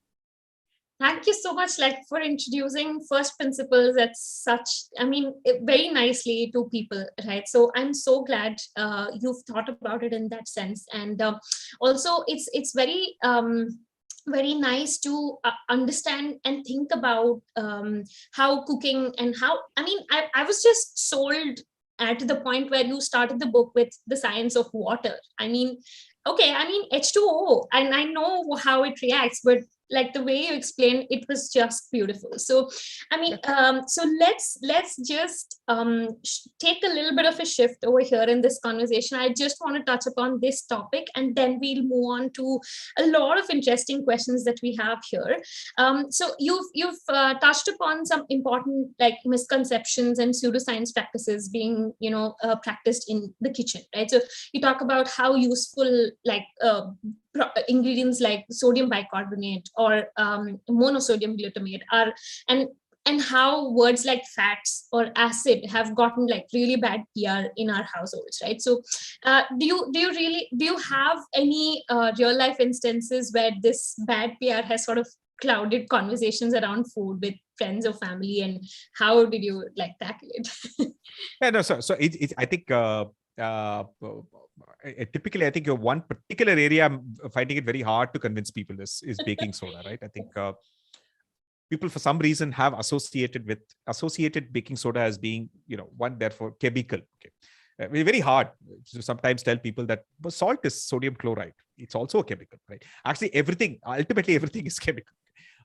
And your body doesn't know the difference between natural sodium chloride and artificial sodium chloride. All salt comes from, it's just sodium and chlorine, and whether it was came from the sea. By the way, all salt ultimately came from the sea. It's just either ancient seas or modern day seas. Okay, that's really all there is to it. Okay, and often I think so, but at the end of the day, I think it's recognition also as a science communicator that that your job is not to prove other people wrong. Okay, your job is to understand why they believe what they believe, and then be able to find a model of explaining it to them that doesn't insult their current understanding. Right? I think that's a very, very important. So I've sort of recognized very early that talking down to people is not good communication. Right? Absolutely. It's fine. I find that a lot. I think particularly people who are fortunate enough to understand science essentially spend their time on social media finding people who don't, and then feeling good about dismissing them, right, or mocking them, right. So in a sense, I think you have to recognize that food is the only foreign object that we willingly put inside our body every day. Okay. And again, so if you understand how biology works and how it's sort of the self-contained,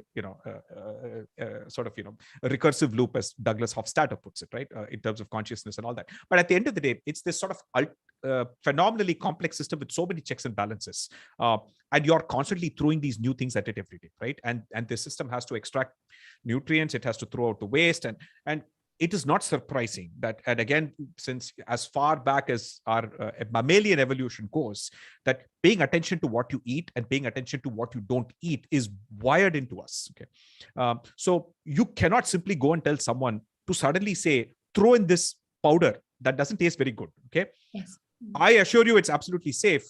Is you are going against millions of years of evolution. If you can convince a dog to eat something that it does not like eating, it does not work. Try giving a dog medicine for starters, right? It doesn't work. So I think it is. I think you have to come at it from that point of view, saying that hey, I can explain what the advantages are, and I can perhaps slowly sort of guide you into saying, why don't you try a quarter teaspoon when you bake, when you cook chana, for example, right? It's usually a very easy way to introduce baking soda. Then they realize that, oh, by the way, I managed to cook the chana in half the amount of time. And it was much softer, right? And it doesn't taste too bad. And that's a starting point for saying, hey, you know what? This happened because of the baking soda, because baking soda broke down the pectin, which all plant cell walls are made of, and I think it therefore hastened the cooking process, right? And I think so I think that is the sort of idea of how you think about misconceptions. The second thing is obviously is that food is so central to people's identity. Again, these are not scientific subjects. These are anthropological things, which I think it's important for science communicators to understand. Food is central to identity, right? What you eat is a function of which religion, which part of the world, which caste, which community you grew up in, right? And then because of the way our brains are wired, what you grew up eating as a child forever affects what you end up liking later in life. That's just how it works, right? And so you can't, it's very hard for someone who's never eaten fish all their lives to suddenly start eating fish much later. They just simply cannot get over the smell of trimethylamine, which smells very bad. Okay, and so on. So the point is that I think it is really about that empathy of understanding that the reason people believe in misconceptions is for a lot of reasons, and you have to be able to recognize that to be able to get through to them. So I think that's an important point there. Awesome. Yeah, I mean, you've done it very, very nicely in the book. And of course, I mean, to be honest, I have had challenges, introducing these, ingredients, of course, in very small quantities that we need, right? Yeah. So I think it's an everyday learning for us and to people whom we converse with, right? So, and it's a continuous learning process. So in relation to that, we have one question from an attendee who asks if you have observed similarities and stark differences in the science of cooking through different parts of the country, since we have diverse cultures, or are the baseline fundamentals the same? Yeah. So it turns out that at least the basic science of way a lot of subcontinental food tends to work, and again, as I say this in the preface of the book, not including obviously certain very specific areas that have historically never gotten recognition. Northeastern food in Northeastern India, food perhaps of Adivasis who live in tribal and in these hilly communities and who have their different ways. Some of them may still be hunter-gatherers and so on. The typical sort of middle-class style cooking, largely from what I can see, varies in taste and flavor, primarily from the choice of fat and early spices that you use. That essentially is what gives the bulk of the flavor comes from that, right? Because spice flavor molecules tend to be fat soluble. That's why almost all cooking begins or ends with heating some kind of fat, adding spices. The spices, all the spice flavor molecules dissolve into the hot oil, and it's that oil that is flavoring the food, right? That's the bulk of the flavor, the bulk of the aroma, right? And it's right. So essentially, regardless of you can take any ingredients, and then you take mustard oil, and then you take a combination of fenugreek, mustard, celery seeds, nigella seeds, and fennel, right? No matter what you do, it will taste Bengali. Okay. And if you take, coconut oil and curry leaves, ginger, garlic, and something like that, it will taste Malabar, right? If you take red chilies, there's something called kalpasi, which is a lichin that's used as a spice flavoring in Chettinad areas and so on. It will taste Chettinad, right? So at the end of the day, I think, it's that sort of generalized realization that, a bulk of these kinds of day-to-day dishes, and again, as I said, snacks and starters and desserts have 100 times more diversity than the staple foods. Staple foods tend to be either wheat-based, millet-based, or rice-based. And the gravy, you either have a dry dish or a gravy dish. We're really just talking about this. This tends to, the basic science of it, the basic, the chemistry landscape is broadly similar. It only varies in terms of what spices you use, what fats you use. All the rest is largely the same. This is like one of the biggest learnings or takeaways that I can take personally from this book, because I've been, whenever I cook a gravy or a curry, I realize that it's mostly Punjabi and haven't really tried any other cuisine, right? So maybe now we try a different combination of spices, and then you get something very interesting with the same ingredients, right? So thank you so much for that. Yeah. Southeast Asia is very similar, which is why I think one of the examples I gave in this thing is that, look, if you use galangal, shallots and Thai basil, and those sort of fish sauce and so on, and use that to make the spice paste and cook your rice in coconut milk and so on, you can make a Thai biryani actually. Right? You can still use the same techniques, but you can get a biryani that has a Thai like flavor profile, right? Which is why it is basically say that that's what differentiates a Kolkata biryani from a Ampur biryani from a Malabar. There are already so many variations of biryani. People wondering, this is real, this is authentic. No, boss. Biryani is the truly one national dish because there is one variant everywhere, every street, every house. Okay, so it belongs to no one, right? It has influences from Persia to Southeast Asia, but it is genuinely the one. It is sort of mishmash of everything. But that's the thing about Indian food, is that it is over history. It has been the greatest cuisine that has adapted influences from everywhere, right? I think there was somebody in Britain actually once said that you can't actually introduce the Indians to new methods of cooking. You can introduce new ingredients, but they will turn it into Indian food. Okay. Absolutely. Right? So you take pav bhaji. The pav is Portuguese.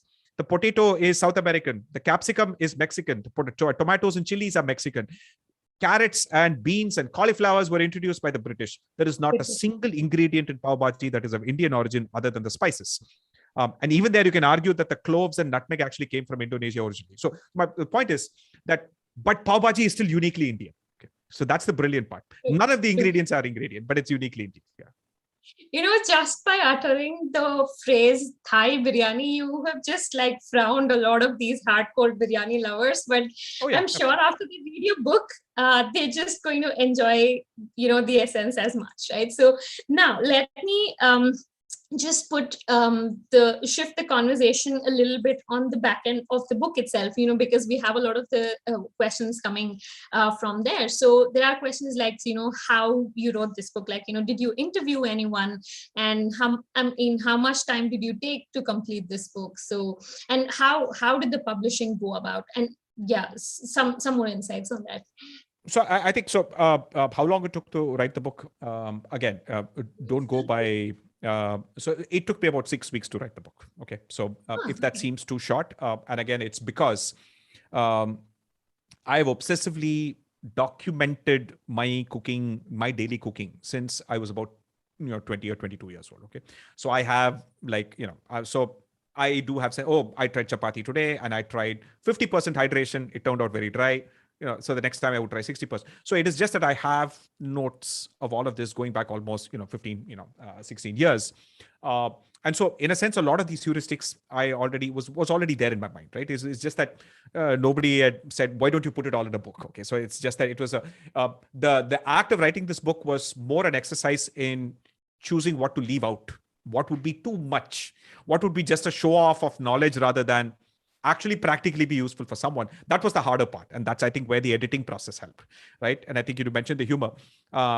The editor took out about 80% of all the jokes. And she said, no, this joke is not universal. This is too specific to Chennai. Nobody will understand it. This is too science fiction. Remove it. And so what you're actually seeing is only 20% of the jokes that were left behind in the book. You'd love to read She allowed me one Chennai joke, and which the one temperature at what things happen at what temperature, right? 0, water freezes at sea level and so on. 29 Celsius is when Chennai declares winter, right? So any temperature below 29 Celsius is Chennai winter, right? And so on. So at 62 degrees, eggs begin to set, and that and so on. So I think that was the writing process. So again, it was the fact that I'd already taken down so many notes and so on.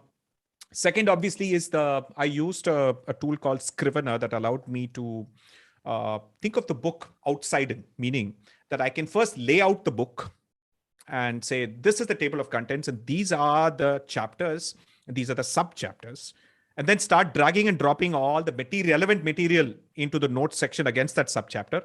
Then set a daily target and say 3,000 words a day, look at all the research material, write 3,000 words, and then keep doing that, and then do a round of editing it down, paring it down, etc., etc. And at some point, keep sending it to the editor, and then they come back with saying that I don't understand this. This is not very clear. This is too sciencey, and so on. And then sort of go from there, right? So that was the larger editing process per se. But I think the overall publishing process itself, as I said, it took less time to write the book and 5 or 6 months of actually editing the book, right? To really carefully look at it line by line and seeing if there's any point when you lose some audience. And I think that's where the editing process is important, right? You have to keep the reader engaged, and you can't lose them. You can't, and if at any point it's sort of a vanity exercise in showing off, you will lose the reader. You will lose some readers. You think it's the people who think exactly like you might agree with you, but your audience is bigger than people who think like you, right? And so I think that was the harder part, right? And I think. And in equal measure, I think in the modern sense of the word, I think the idea was to think more visually, which is why a lot of the illustrations and so on, which we knew again had to be designed in such a way that we knew that independently people would say, hey, take a photo of that illustration and say, hey, I found this hilarious thing in this book, right? And they would share it on social media, right? So you want to upfront think of things that have the potential to go viral on social media. Between the last 1 year, thousands of people have shared that Chennai declares winter at 29 Celsius table. And I think that one single illustration has probably sold more books than anything else, right? So then people get, sort of work, oh, that's interesting. So, and also the electromagnetic spectrum, where I, include a few other jokes and so on, right? So which is why I said I kept the jokes out of the writing and kept them in the illustrations, because, that's an easier place to sort of keep it and so on. So that was obviously the writing, editing, and the publishing process itself. And I think largely a lot of the world of writing today, it's not just a fact of writing a book. You have to be on social media, you have to be on YouTube, you have to be on Instagram, you have to be, in fact, I was not on Instagram. And my editor said, look, unfortunately, I know you may not like Facebook as a platform, but all cooking and food happens on Instagram. That's where you need to be. And so literally 2 weeks before the book went live, I created an Instagram account called _Masala Lab, because by then Masala Lab had been taken by someone else. And then I started posting, interesting things related to the book. I started posting cooking videos, and I think my advantage of being a musician as well. So I started posting recipe videos where I would compose music specifically for that recipe video, and so it ended up being a good, fun activity, if you will.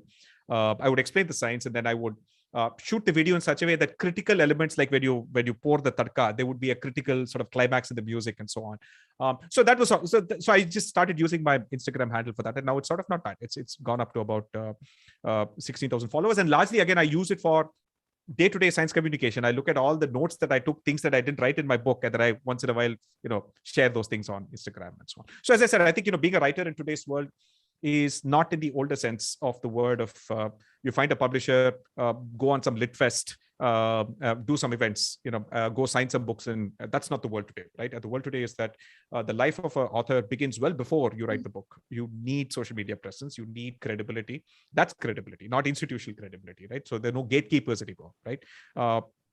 You can be a science communicator on Twitter and Instagram, on LinkedIn, and all of these things, and build that credibility.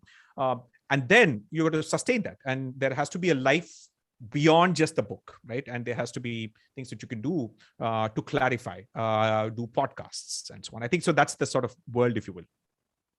Totally. And like on these lines, I'd like to quote one of the attendees of this chat, Aditi, where she is an Amazon Prime member, and she happened to bookmark this book for buying in the future, and then today she got an email saying that there's a talk around this book. So which is, yep. I mean, that's the power of social media, right? So, and also communication beyond like institutional credibility. But thank you so much for joining us today. And I would actually want to ask this last one question before we wrap up. And I want you to tell us a little bit about what do you think about public engagement platforms such as the India Science Festival, and how your experience has been.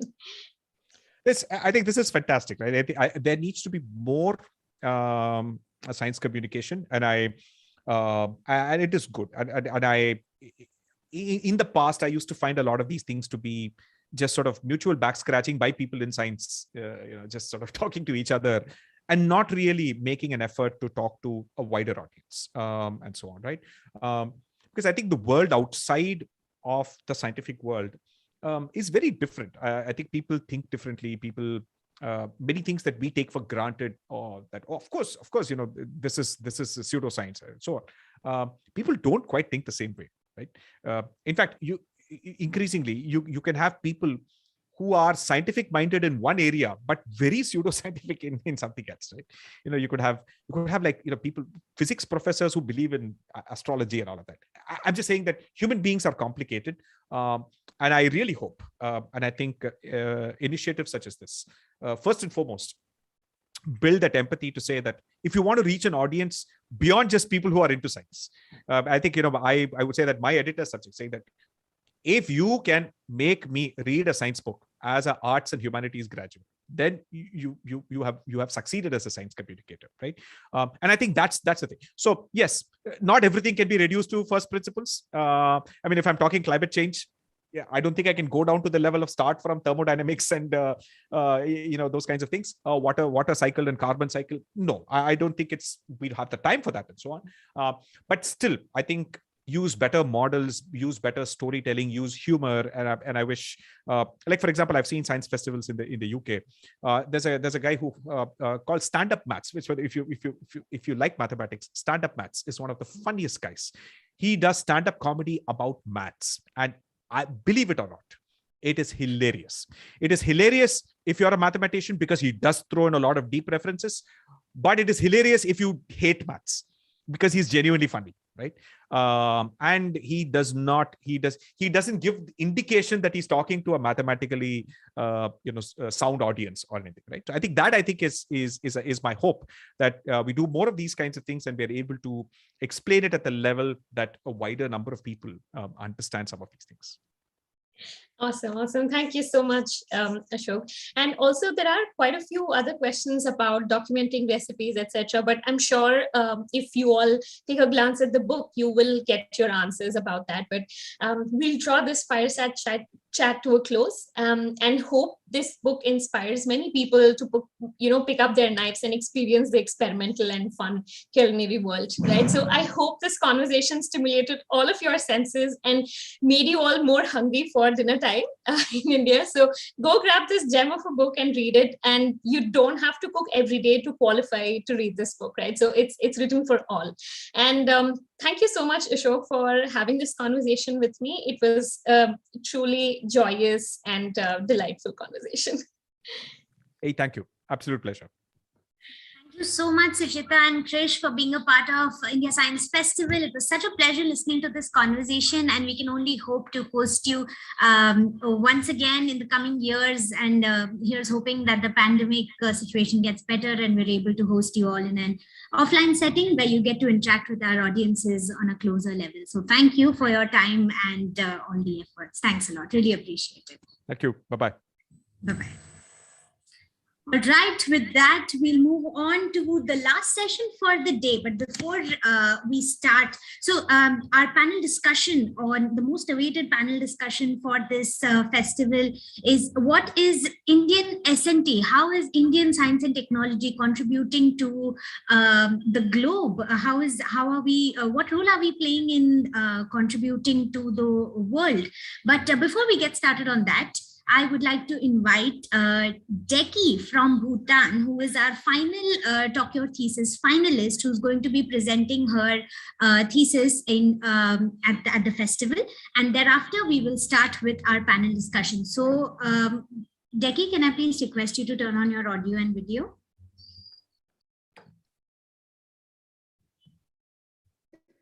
Hello, everyone. Is my screen visible? Yes. Deki, please get started. Your time starts now. Thank you so much for the introduction, Shruti. And I'm very much glad to be a part of the ISF. So as introduced by Shruti, my name is Deki Chodent, and I work as a lecturer at the Royal University of Bhutan. Today, I will be presenting you the summary of my major findings of research titled Remediation of Contaminated Soil by Using Plant and Bacteria. I'll be walking you through the problems that I have claimed to solve and the broader relevance of my research.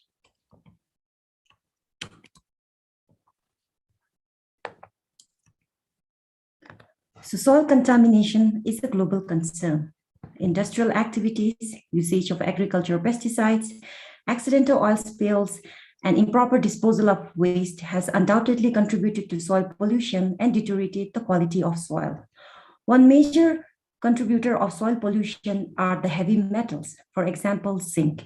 Although zinc is an essentially required micronutrient for the proper development and growth of plants, anthropogenic activities such as mining, smelting, and application of sewage sludge on the agriculture field particularly has led to the contamination of the soil by zinc.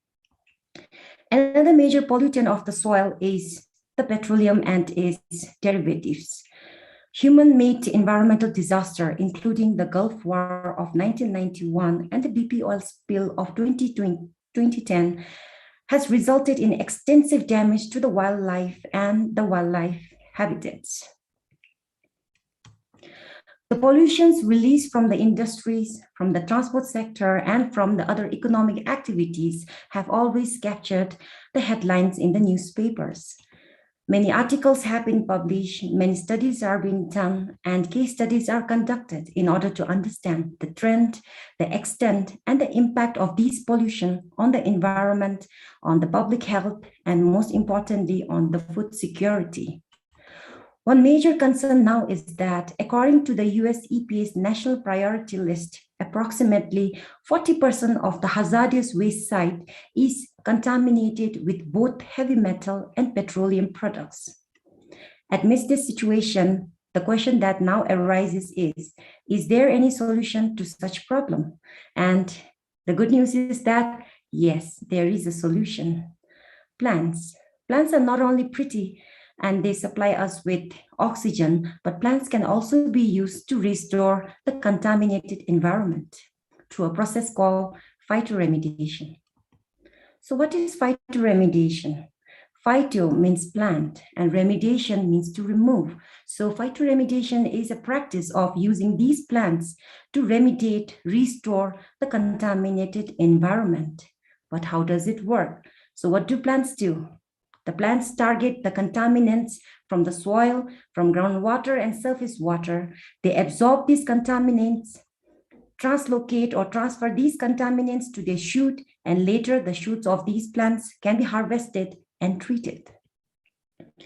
Findings have suggested that one such plant is the African basil, which is scientifically known as the Ocimum gratissimum. So these plant Ocimum gratissimum, which is native to Africa and South Asia, can be used to treat soil and water which is contaminated with heavy metals. Interestingly, these plants can produce metal-free essential oil and can help in the production of bioenergy, suggesting an economic benefit. In the world of bioremediation, one very important microorganism is the Pseudomonas putida.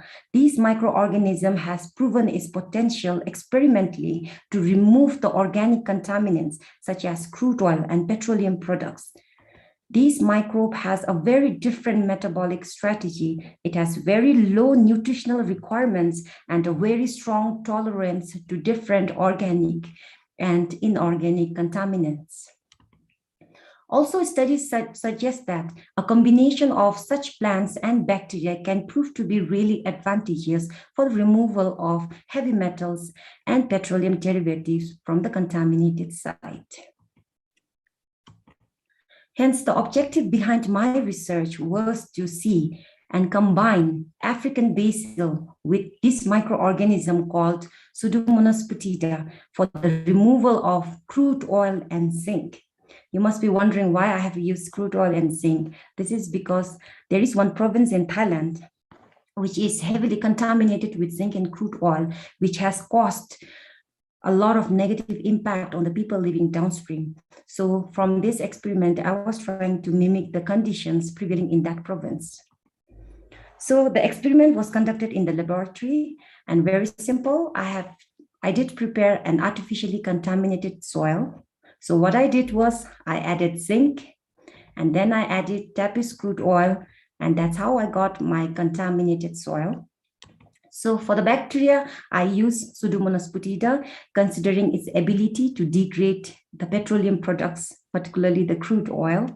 And then I combined this with the African basil, which has been experimentally proven for its ability to accumulate and remove heavy metal like zinc.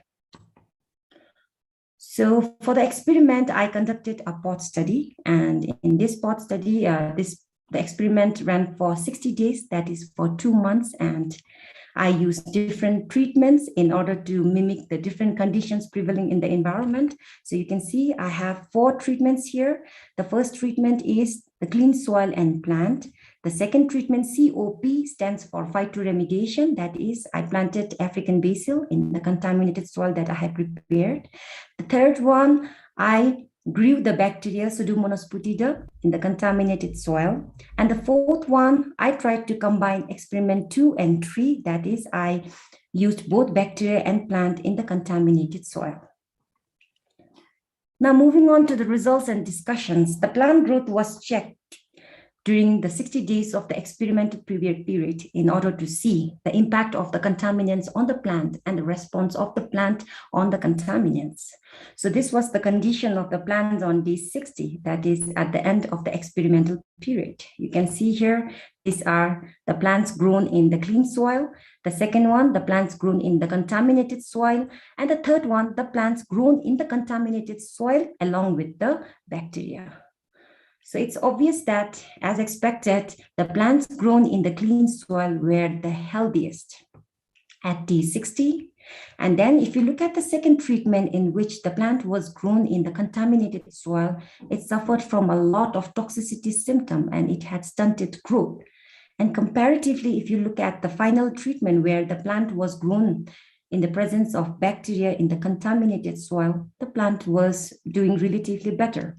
So some of the toxic symptoms the plants suffered, the plants grown in the contaminated soil suffered were stunted growth. The plants also had some curling of leaves. There was yellowing of leaves in the plants grown in the contaminated soil, and also some kind of necrotic spots, which is the dying of the leaf tissue, was observed in the tips of the leaves. So these all toxic symptoms occurred in the plants that were grown in the contaminated soil. And then I determined the shoot height and the root length of the plants grown in the treatment. So for the plants grown in the contaminated soil and the clean soil, the shoot height and the root lengths were determined.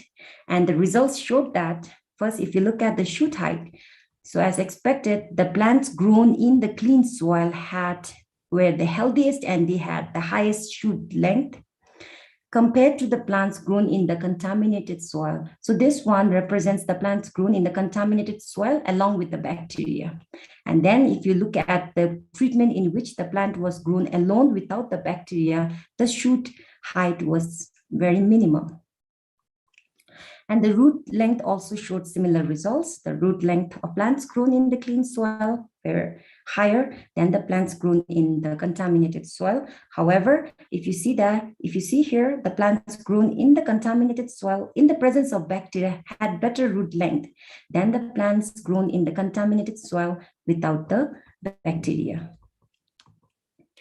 And then what I did was on day 60, after harvesting the plants, I determined the relative growth rate based on the dry biomass of the plant. So these plants were harvested, washed, air dried, and based on their weight, dry weight, the growth rate was determined. And then you can see here the results obtained.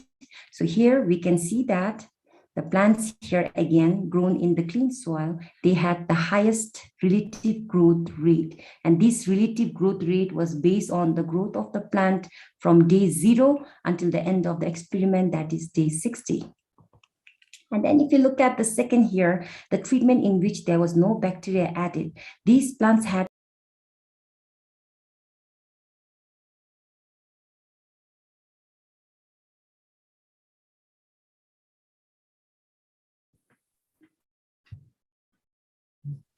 Hello. Everyone, I think Deki has dropped off, but that's okay. We can move on to the next session that we have here.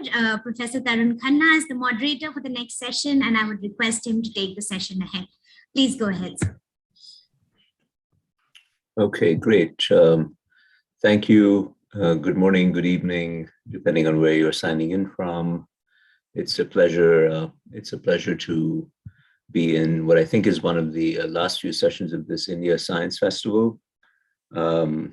It's really fun for me. I'll introduce myself briefly and then briefly the other panelists. More personal introduction because I think they're all very well-known personalities. I'm Tarun Khanna. I'm a professor at Harvard for the last 30 odd years. Very interested, of course, in science and technology policy. Worked with Varun when we co-founded Aspiring Minds 10, 12 years ago. Great association, lovely to see this India Science Festival take off. I'm joined today by 3 colleagues and friends, Professor Venki Narayan Murthy, who is a sort of mentor to me at Harvard and really an eminent scientist, as well as a very successful administrator at the university in a variety of guises. Dr. Renu Swarup, who was secretary of DBT, and I had the privilege of working with her in many, many initiatives. And I must say she was a great support to many of the things that we tried to do in India, both whether it had a private sector lens or a public sector lens. And my friend Chris Gopalakrishnan, co-founder of Infosys and chairman of Axelor Ventures. We're both working on Axelor for the last 7 or 8 years. So that's been a fun journey also. So it's really great to be here with all these friends. I propose that what we do is essentially cycle through. I'll make a few introductory comments right now and then hand off in the following sequence to my panelists. We'll first go to Venki. And Venki has a very nice book recently It has a complex name, Venki, Genesis of Techno, I'm doing this from memory, Techno-Scientific Progress. So he's showing it to us, wonderful, from Harvard University Press. And really what he's, one of the things that really struck me about the summary of the book, because I haven't had a chance to look at it in detail, is that this idea that science always precedes technology is a little bit unfounded. There are plenty of examples throughout where it's really more of a symbiotic dance, right? That sometimes you have science leading to technological intervention, sometimes the technologies enable new scientific discoveries, and so on. So I'll ask Venki to set up the panel in that sense. And of course, Venki's been very involved in India for a long time, so he can bridge the divide, so to speak, between between his current institutional home and his and the context in India. Then we'll go to Chris. Chris, in his email comments to the panelists, reminded us that we just need more. We need more science. So the symbiosis is all good, Venki. Symbiosis is all great, but there has to be somebody to dance with. So if the private sector says the public sector isn't quite there, the public sector says the private sector isn't coming, then how do we catalyze this symbiosis, I guess, to put it in that way?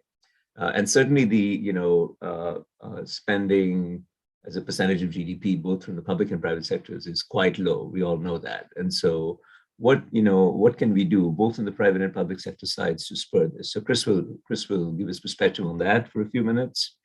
And then we go to Renu at the end, because Renu's been at the fulcrum of bringing public and private sectors together, most notably recently with DBT, Department of Biotechnology. We all know BIRAC is a huge success story, but what lessons can be used more broadly from that to catalyze this symbiosis that we need in a variety of different dimensions? So that's it from me. So we'll go to Venki, maybe Venki 5-6 minutes, and then Chris, and then Renu, and then I'll try to moderate a short conversation. And feel free to type in the question and answer box. One of our colleagues from the Science Festival will moderate the questions, and then I can pick from there, and we can just have in effect, a virtual living room chat. Thank you very much. So thank you all for joining, and Venki, all yours for 5-6 minutes. And please allow me to interrupt if you guys are running. Okay, yes, please, that's fine. Thank you very much, Tarun, for this kind introduction. First of all, I think Tarun was really kind. He has been absolutely fantastic at Harvard, because I'm, of course, been in the United States for 60 years now, and I'm an American citizen for a long time. I have 7 grandchildren. But the other country I have great love of is India. And Harvard did not have a significant thing in India until, I would say, the last decade or so. And Tarun has been a very great leader of the South Asia initiative of really building new linkages. That's one point. The second, I also noticed, I haven't met Chris in person, but I think we know of each other. I served for many years on the part of the jury for engineering and computer science of the Infosys Science Foundation. So I do want to compliment that organization because of what they tried to do to advance Indian science in certain ways. So I think the other thing which I want to really spend some time on, my history, personal history, we won't go in detail, but I went to a liberal arts college in India, St. Stephen's College. I was a physics nerd who was part of the debating in other teams. I feel very strongly about liberal education. That's why I came to Harvard. Actually, in Santa Barbara, where I was dean, was a much better field in both in physics and materials physics, which is my field. But really, the undergraduates who came and the technologists who came out of before Harvard had an engineering school, Gates, in fact, Mark Zuckerberg was a student while I was dean. And so it's just amazing how those things happened, because you really had the very much. And I actually feel very strongly about changing liberal education. So there's a separate issue which we won't discuss in detail. The other thing which I'm very passionate about is actually about the nature of research. I grew up as a physicist, low temperature condensed, so-called pure physicist. And then Bell Labs taught me you just don't separate things out. You're always, but research is just as distinct from science. Science is about understanding the facts which are of the world. Engineering and technology is new forms and functions. And in fact, you study the world and you imagine and do new things. They feed on each other in all kinds of interesting ways. And research, science and technology are repositories of knowledge, but the evolution of science and technology feed on each other. And research is about that evolution. So think about the time-dependent evolution. And in fact, technology and science have a lot in common with biological evolution. These are complex adaptive systems. And that's really important to understand the synergy. So this is not against science or not against technology. Third, I'm also great passionate about history. If you look, India obviously has had islands of excellence since my young days. I mean, I started my career as a graduate student under K.S. Krishnan, and Raman and Krishnan are famous physicists, Satya Bose. So India has had islands of excellence comparable to the best in the world. But there has never been the kind of critical mass which is necessary today. Second, if you look at science and technology, much of it, the public support has been because of economics. And it goes back to its roots of the Industrial Revolution and the invention of the steam engine. The laws of thermodynamics happened because you wanted to make better steam engines, not the other way around. We must understand, in my time, the transistor happened because we were interested in building an amplifier and in fact, to also understand the physics of it, and they happened simultaneously. You don't separate research into basic and applied. There's no such thing. Research is about the unknown, something is unknown. So when Harvard did not have an engineering school, oh, that's not pure science, and it's done at MIT as if MIT is not a great institution. MIT is one of the greatest institutions in the world. I had many arguments with Larry Summers, a great economist, as you know, and my president. And he said, Venki, the Bell Labs way is done in Silicon Valley. Harvard is going to be great in life sciences. Medicine is the most important field. And I said, Mr. President, you're right. It is an age where life science medicine will be important. But many of the advances will come from applied physics, from computer science, from engineering. And in fact, I said, engineering and biology have more similarities than physics and engineering, which is my field. Because engineered networks are human-created networks, biological networks occurred through natural evolution, and in fact, both of us can learn. And today in biology, we have fields like synthetic biology, biologically inspired engineering, computational biology. These fields have merged in all kinds of engineering. So in fact, we should not have this outmoded view of engineering or of science and be in the deeper union of these disciplines. So that's sort of my message number one. So India, if I look at, I have served on reviewing a little bit of the Indian Institute of Science, the National Physical Laboratory, and the Tata Institute of Fundamental Research, all great institutions.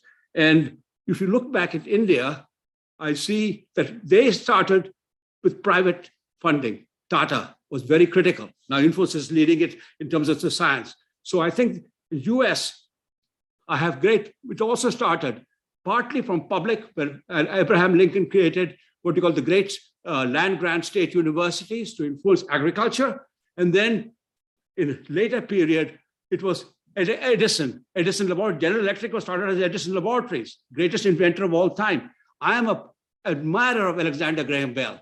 He is by far the greatest person in my mind because he not only founded the Bell system, he started it because his mother was deaf, his wife was deaf, and he wanted to convert electricity into sound. And he always said, go off the beaten path, do something new. It is not about science, it's not about technology, it is about that union of how to change the world.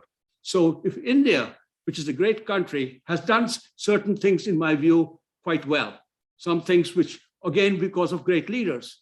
I have not looked at it carefully, but I certainly admire what has happened in space research. And India has done at low cost some very good things, and I can trace that to leaders like Vikram Sarabhai and then Satish Dhawan and others who were great leaders. So I want to bring these points up because the great leadership becomes important. Second, obviously, in the biotechnology area, I think in the pharma, there is like in vaccines and so on.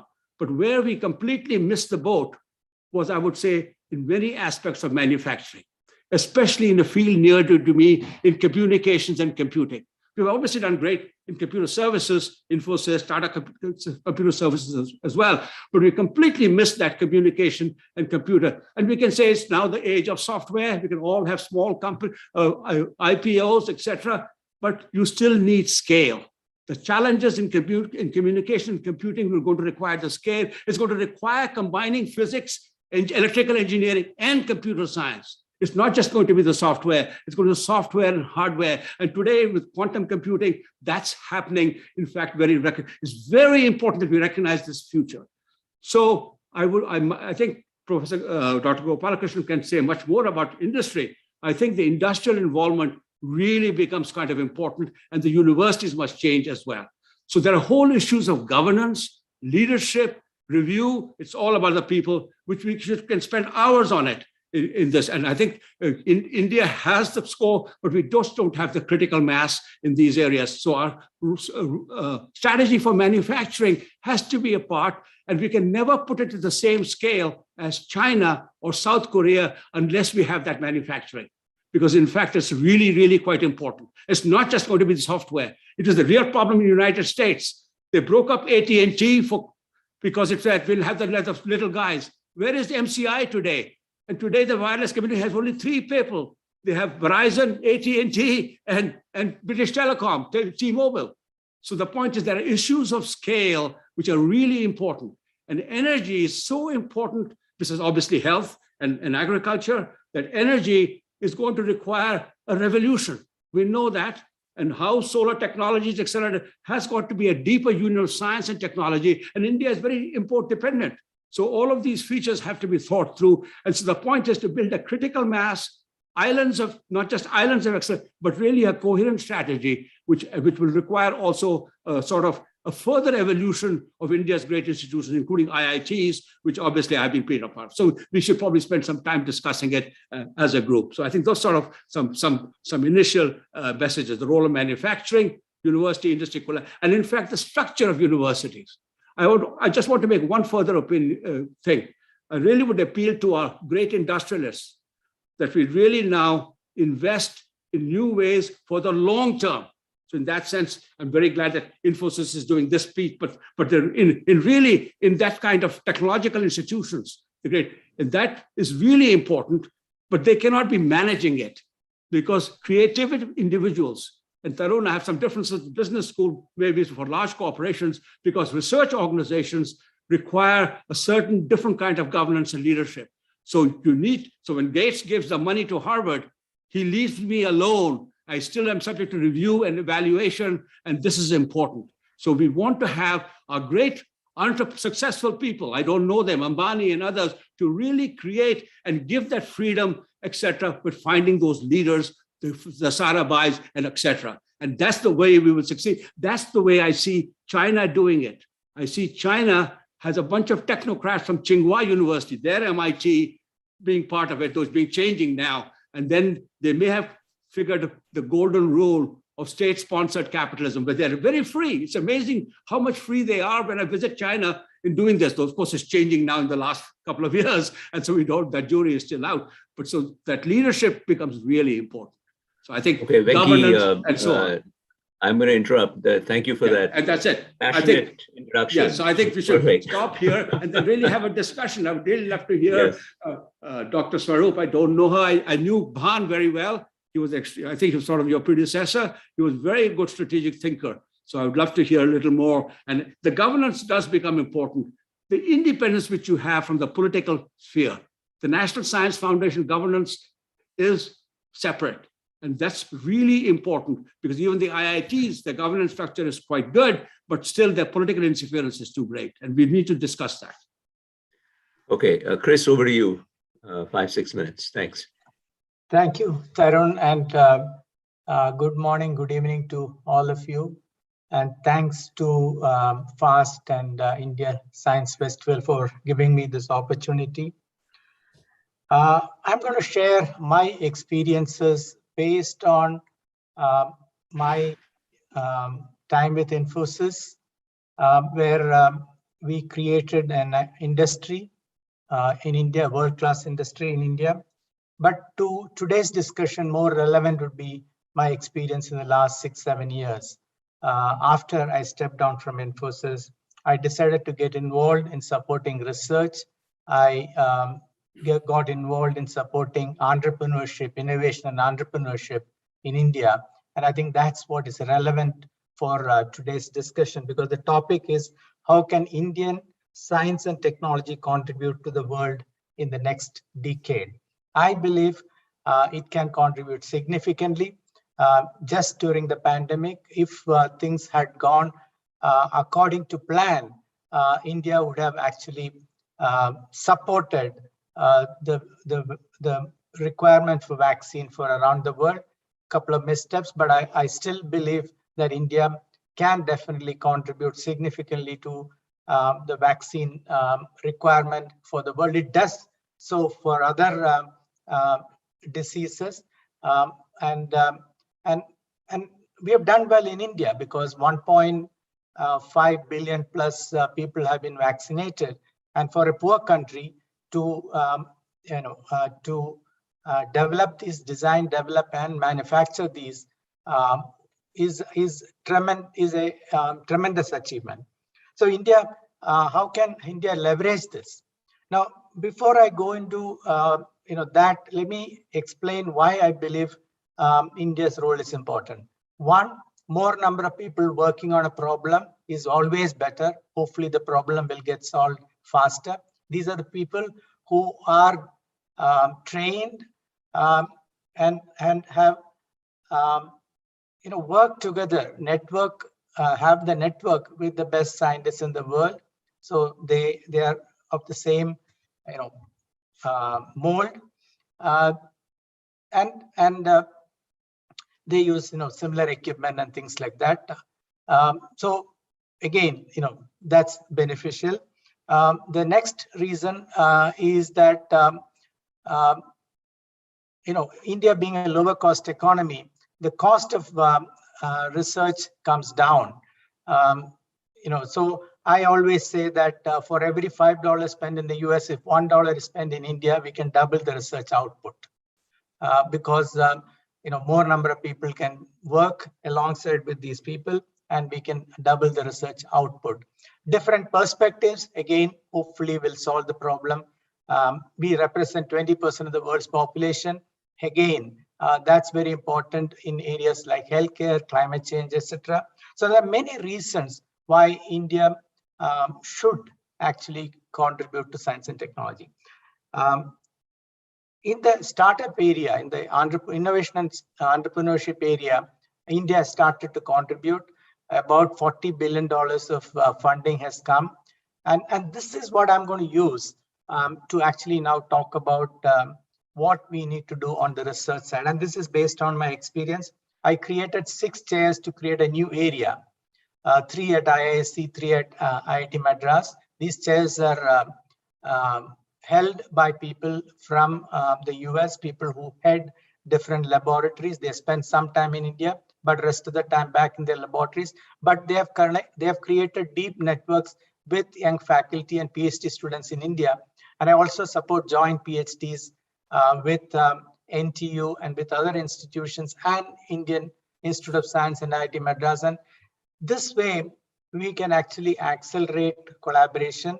Over the last 6-7 years, I have contributed certain amount of money, but a multiple of that has been raised by these institutions from other sources, including now private sources like Gates Foundation, the Alzheimer's Drug Discovery Initiative, the Fidelity Foundation, and things like that. So there is a way in which I believe we can get India networked into the rest of the world and contribute to very, very important problems of the world. Now, what are some of the things that we have tried? First thing is co-locating industry, academia, and research scientists at the same location. Example, IIT Madras Research Park.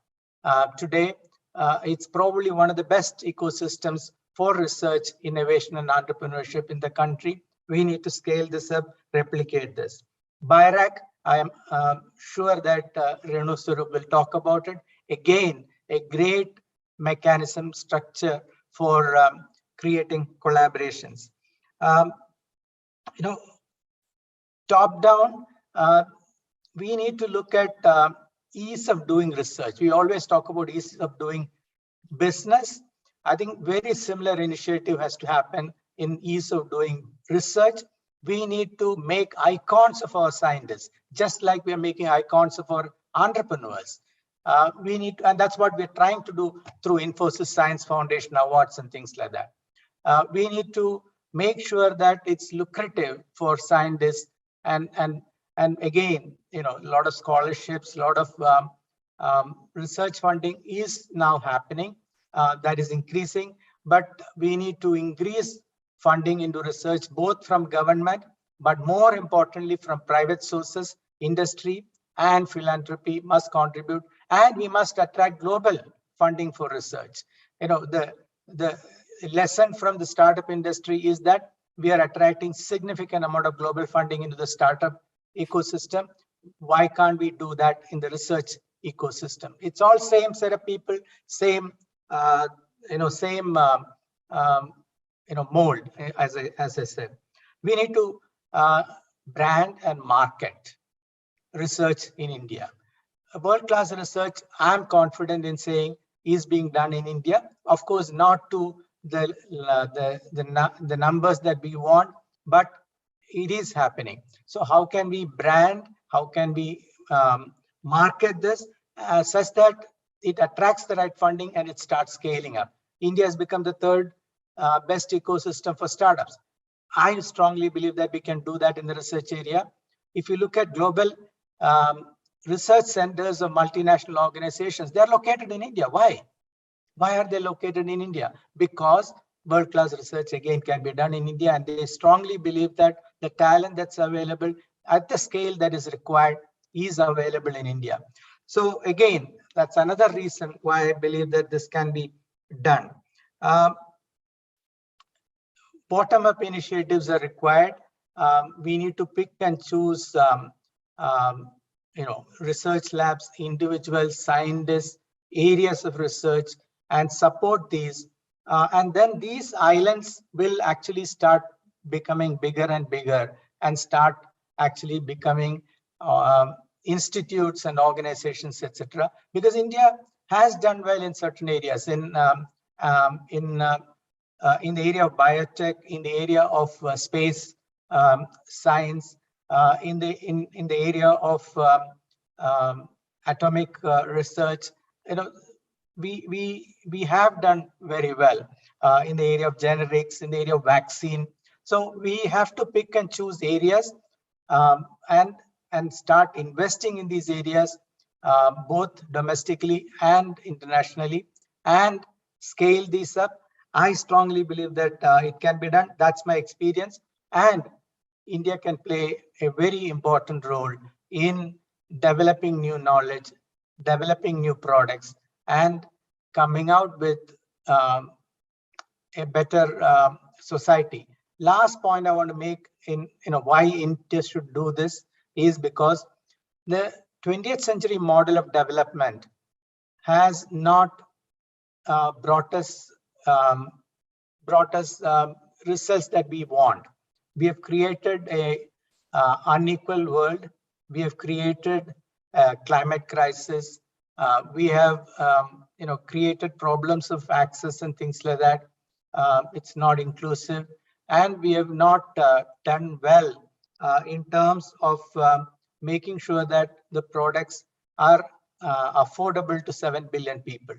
This is an opportunity for India to create a science and technology infrastructure that will be relevant for 7 billion people in the world. Just look at the vaccine. The initial vaccines that came were not affordable, cannot be actually logistically distributed in developing countries. And that again pointed to India's role. So I'll stop here. I strongly believe that India can contribute, India should contribute, and I have some experience in the last 6-7 years of India contributing, and much longer in India contributing to the IT industry of the world. Thank you very much. Thank you, Chris. Renu, let's get your perspective for the next 5-6 minutes, and then there's a bunch of questions already. I'll moderate it and pose them. In the interest of time, I'll just go straight to the questions, but please go ahead, Renu. Thank you so much, Tarun, and good morning and good evening to everyone. It's a pleasure to be here as part of this wonderful discussion that we are having, that what is the Indian S&T really going to be or contribute in the next decade. And as my fellow panelists have said, there is huge potential for India to contribute over the next decade. And how do we say that? We say that because we really have to look at what has been the growth trajectory of the Indian science over the last few years. So if you look at it, I think it's important first to understand how have we actually fared in the last few years. And when I say about how have we fared in the science in terms of each of the parameters, which is so important and crucial. What really has been our investment into the science? Has that really grown over these years? What is the key capacity that we've built, both in terms of human resource and infrastructure? Where do we actually stand in terms of the innovation? I mean, we're talking about a lot of science, but is there innovation that's happening that would allow India to be a leader in science, or is it just going to be a follower and take on generics and other aspects to that? And more importantly, where are we really looking at the quality of our scientific outputs? I rightly said, Venki, where is our critical mass? Do we actually have that critical mass to move on? So if you just sort of look at that growth trajectory, I think it's important to see that, yes, if you see our investments have sort of stood at about 0.7, 0.8% of the GDP. So that really hasn't been too much of a growth in that sense.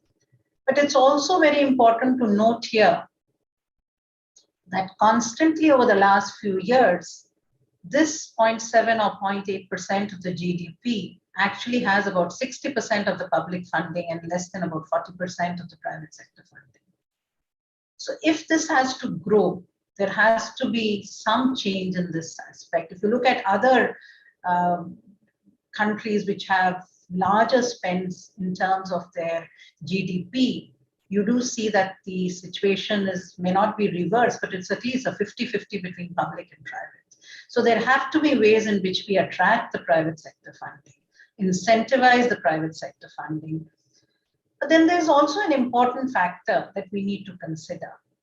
Even if we increase our spend on the science and technology, on the R&D, do we actually have capacities within our university system, within our research ecosystem to absorb that spend? I think that is something that's very important. In fact, if you actually trace out what the investment has been, you'll see that per million researcher, the investment may actually be going higher if we've seen over the years. So what does that imply? That actually means that we do not have a critical mass there to be able to absorb that spend because we haven't really gone ahead in terms of our GDP. That takes us to a very important aspect, is how do we build that critical mass? What is it that we do to incentivize them to take on to science? And are we going to look at expanding our footprint across the country? You talk in terms of numbers. Now, when you talk in terms of numbers, I think numbers we can expand, but is the quality is what we need to focus on.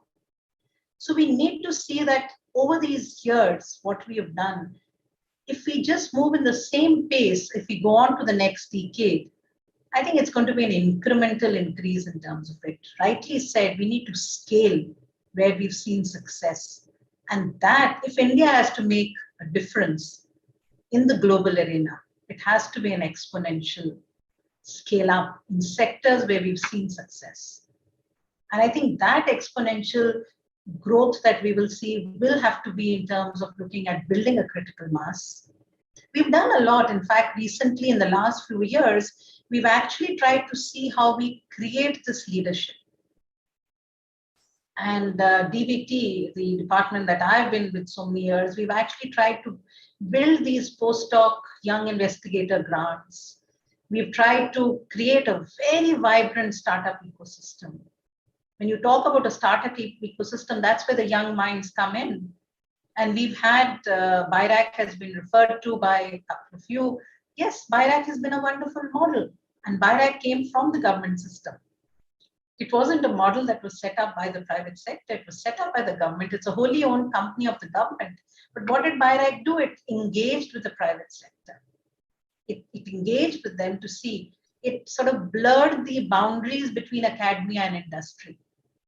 But what was important there and what BIRAC still continues to do is to ignite the young minds, to incentivize that research. What has made the maximum impact in BIRAC? It's a $100,000 grant that is given for an ignition. But what that does is that encourages young students from IITs, from colleges to come forward. And now today we see that footprint expanding across the country. This is not just for biotech sector. We need to do this in all sectors where we can make a difference. And I think that's crucial, that's critical, that we need to create this critical mass of young scientific future leaders. Because our science in the future is only going to depend upon how we take these future leaders. And I am a firm believer that unless and until we create this critical mass of future leaders, we may keep envisioning our policies, our strategies, our implementation plans, but you need workforce to implement it. And that's going to happen only when we take it forward. The second most important aspect is, what are those models of partnership that we're going to look at? Because one thing is very clear, that we are looking at science and technology of the future. It is an interdisciplinary science area. It's an area where you need to have cutting edge research, but very important, the knowledge generation, the basic research, going right through the translational phase to be able to give you products in the end, which are affordable, accessible, and rightly said by Chris, not just to India, but for the world. We've already demonstrated it. We've had a large number of products where we've had innovations in India, which are innovations for the world. Most of our innovations in the healthcare sector that our startups have taken on, we're actually now seeing how well they're being deployed across the borders in Africa and other developing countries. So we do need to look at these partnership models. And these partnership models, PPP models that we've spoken about, which are doing well. And as I've said, it's not just the biotech sector. We are seeing it happening in space. We are seeing it happening in the energy sector now. I think these need to be scaled up. Agriculture, healthcare, clean energy. These are areas where we need to see how we scale them up and we take it forward. The other crucial aspect is, when we are looking at partnership models, what are those international partnership models? Because if you have to be relevant in science globally, international models of partnership have to really be one of our key success criteria. And we've done well in the last few years. Our centers of excellence that many of our national institutes have built, these have been in collaboration. Our scientists, our researchers have been able to attract a lot of international funding. But it's also important to see that they have now been able to attract not only international funding from philanthropic grants, but also in terms of many of our bilateral funding opportunities. So that shows that we are making a difference there in areas which are of relevance globally. In addition to the capacities that we built for the human resource, I think the cutting edge research infrastructure. And over these last few years, India has invested in cutting edge infrastructure. And that is also important, because if you need to create centers of excellence within the country, if you need to attract scientists to come to the country to be able to build these centers around them, you do need to make available to them cutting edge infrastructure for their research. And I think that is what we have focused on. And that's something that we would like to see. Yes, I think it's important for us, if we are now looking at where India is going to be in the next decade, a clear test bed for us was the COVID case. Whatever we invested in the last few years, how did we respond at COVID times? And I think we've been really pleased to see that India did respond at COVID times. There were S&T solutions that came out very easily. And this was because we had made these investments. What did we see happening in COVID time? We saw wonderful collaborations, not just internationally, but nationally, between academia, between industry, between startups. seamless flow of information. A time of need, they all came together. But it wasn't sudden that these collaborations came in. This ecosystem had been built, this ecosystem had been created. So we do have this robust ecosystem, which is now ready to respond to crisis, not just a crisis of a pandemic, but to other challenges which we need, whether it's healthcare, whether it's agriculture, whether it's energy. We also saw the startups responding so beautifully. In fact, if today India is self-reliant in its diagnostic kits, it's because of the startup ecosystem. Our PPEs, our ventilators, it was all done by the startups. So this is where our ecosystem responded, and this gives us confidence that that's really where India is going to move forward in this PPP model, which is no longer just public, but it's a public-private partnership which brings the startups. So we've created these wonderful clusters where you have, as Chris said, the startups, the academia, the industry, all co-located. So what is it that we need to do? Where are we positioning ourselves? Yes, definitely our strategy, our STI policy, which should be out anytime now from the government, which is a consultative process, says India is positioning itself in the top 5 nations in the next couple of years. But is it just the positioning that we are looking at? Is it just the innovation ranking that we are looking at? I think it's the S&T solutions that we provide to the world. Whether it's healthcare, whether it's the pandemic, whether it's AMR, whether it's agriculture, whether it's new cutting edge areas of building our science capacities. In newer areas that we talk about, the space research, you're talking about quantum computing, you're talking about cell and regenerative medicine, you're talking a number of areas like this. I think, yes, that's where we would like to see how we could build capacities for affordable and accessible products, which we can make available. But most importantly, how are we going to position ourselves in terms of being able to achieve that? And as I said, we need to expand our footprint. We need to go to the tier 2, tier 3 cities. We need to invest now in high risk R&D.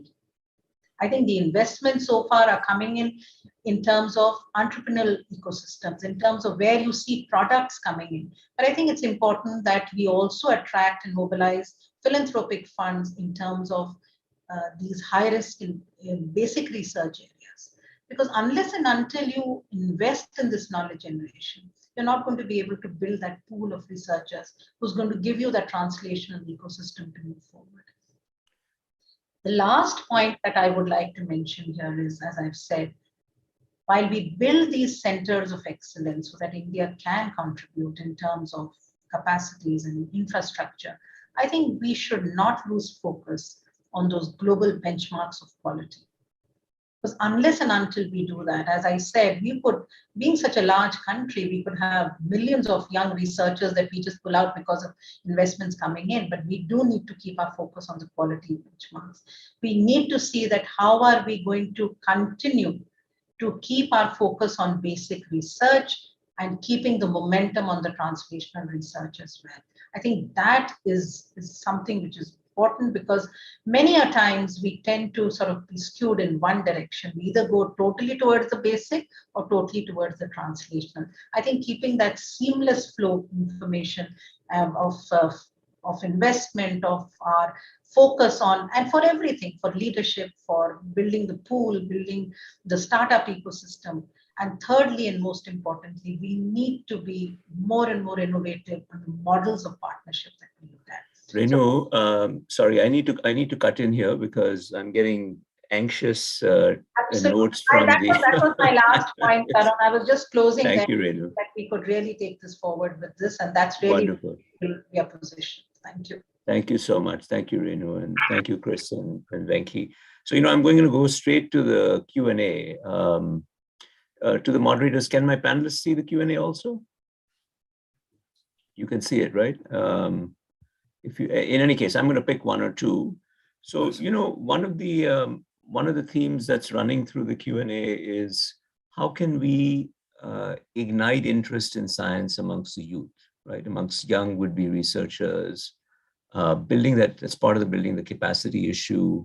It connects to a number of things that all three panelists said. Renu was just talking about the capacity issue, of course. Venki, you spoke about the liberal arts being an important catalyst to getting science to think about practical problems in society. Chris, in your own way, you were talking about, making celebrities of scientists rather than only cricketers and Bollywood stars. So that's the theme in the questions. The thread is running in a variety of different ways. So let me see, and I have to request you to give very crisp answers because we have 10, 15 questions to get through. Let's not do a long monologue. So anybody on quick thoughts on practical steps that we can do to kind of make it, for want of another word, very sexy to do science? So, I talked about increasing the limelight on science and scientists, branding and marketing, just like we have done on entrepreneurs and the startup founders. We need to increase the funding. We need to look at leadership development and proper training to the leaders in the science community. And we need to look at institution building, where when we talked about governance, administration, and things like that. All of these things, together must be taken. A standard process for succession planning, how promotions happen through merit, all of these things. Answers are known. It's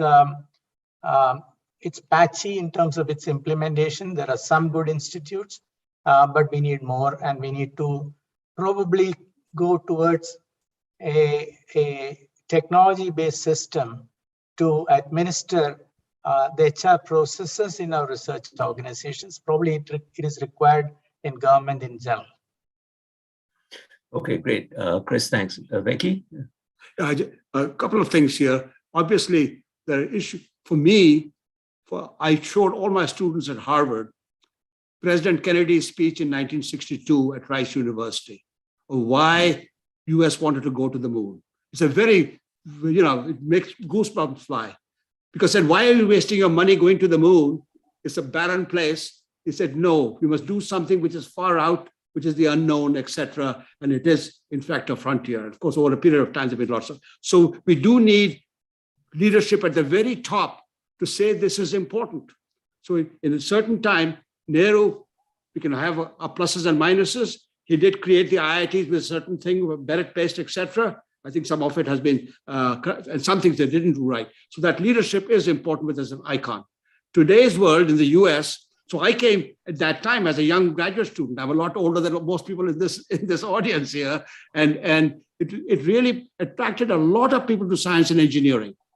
So one thing which I think India could do, the governance issues are really important. I think Chris was sort of, and the partnerships, et cetera, and the private sector, is Gates and Jobs are also iconic figures. They're really technocrats.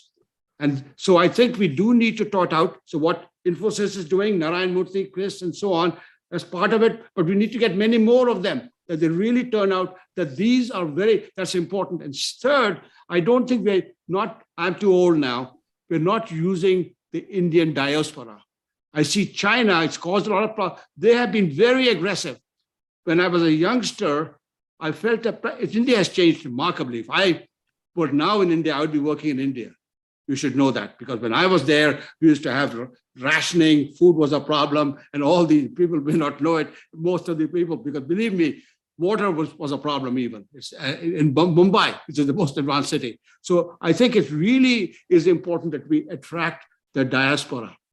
In the US, engineering schools are dominated by two ethnic groups, Chinese and Indians. You look at Indians doing in the US, including the technology companies, etc. We do need to somehow get the younger group, and I think Dr. Swarup was sort of as part of the thing.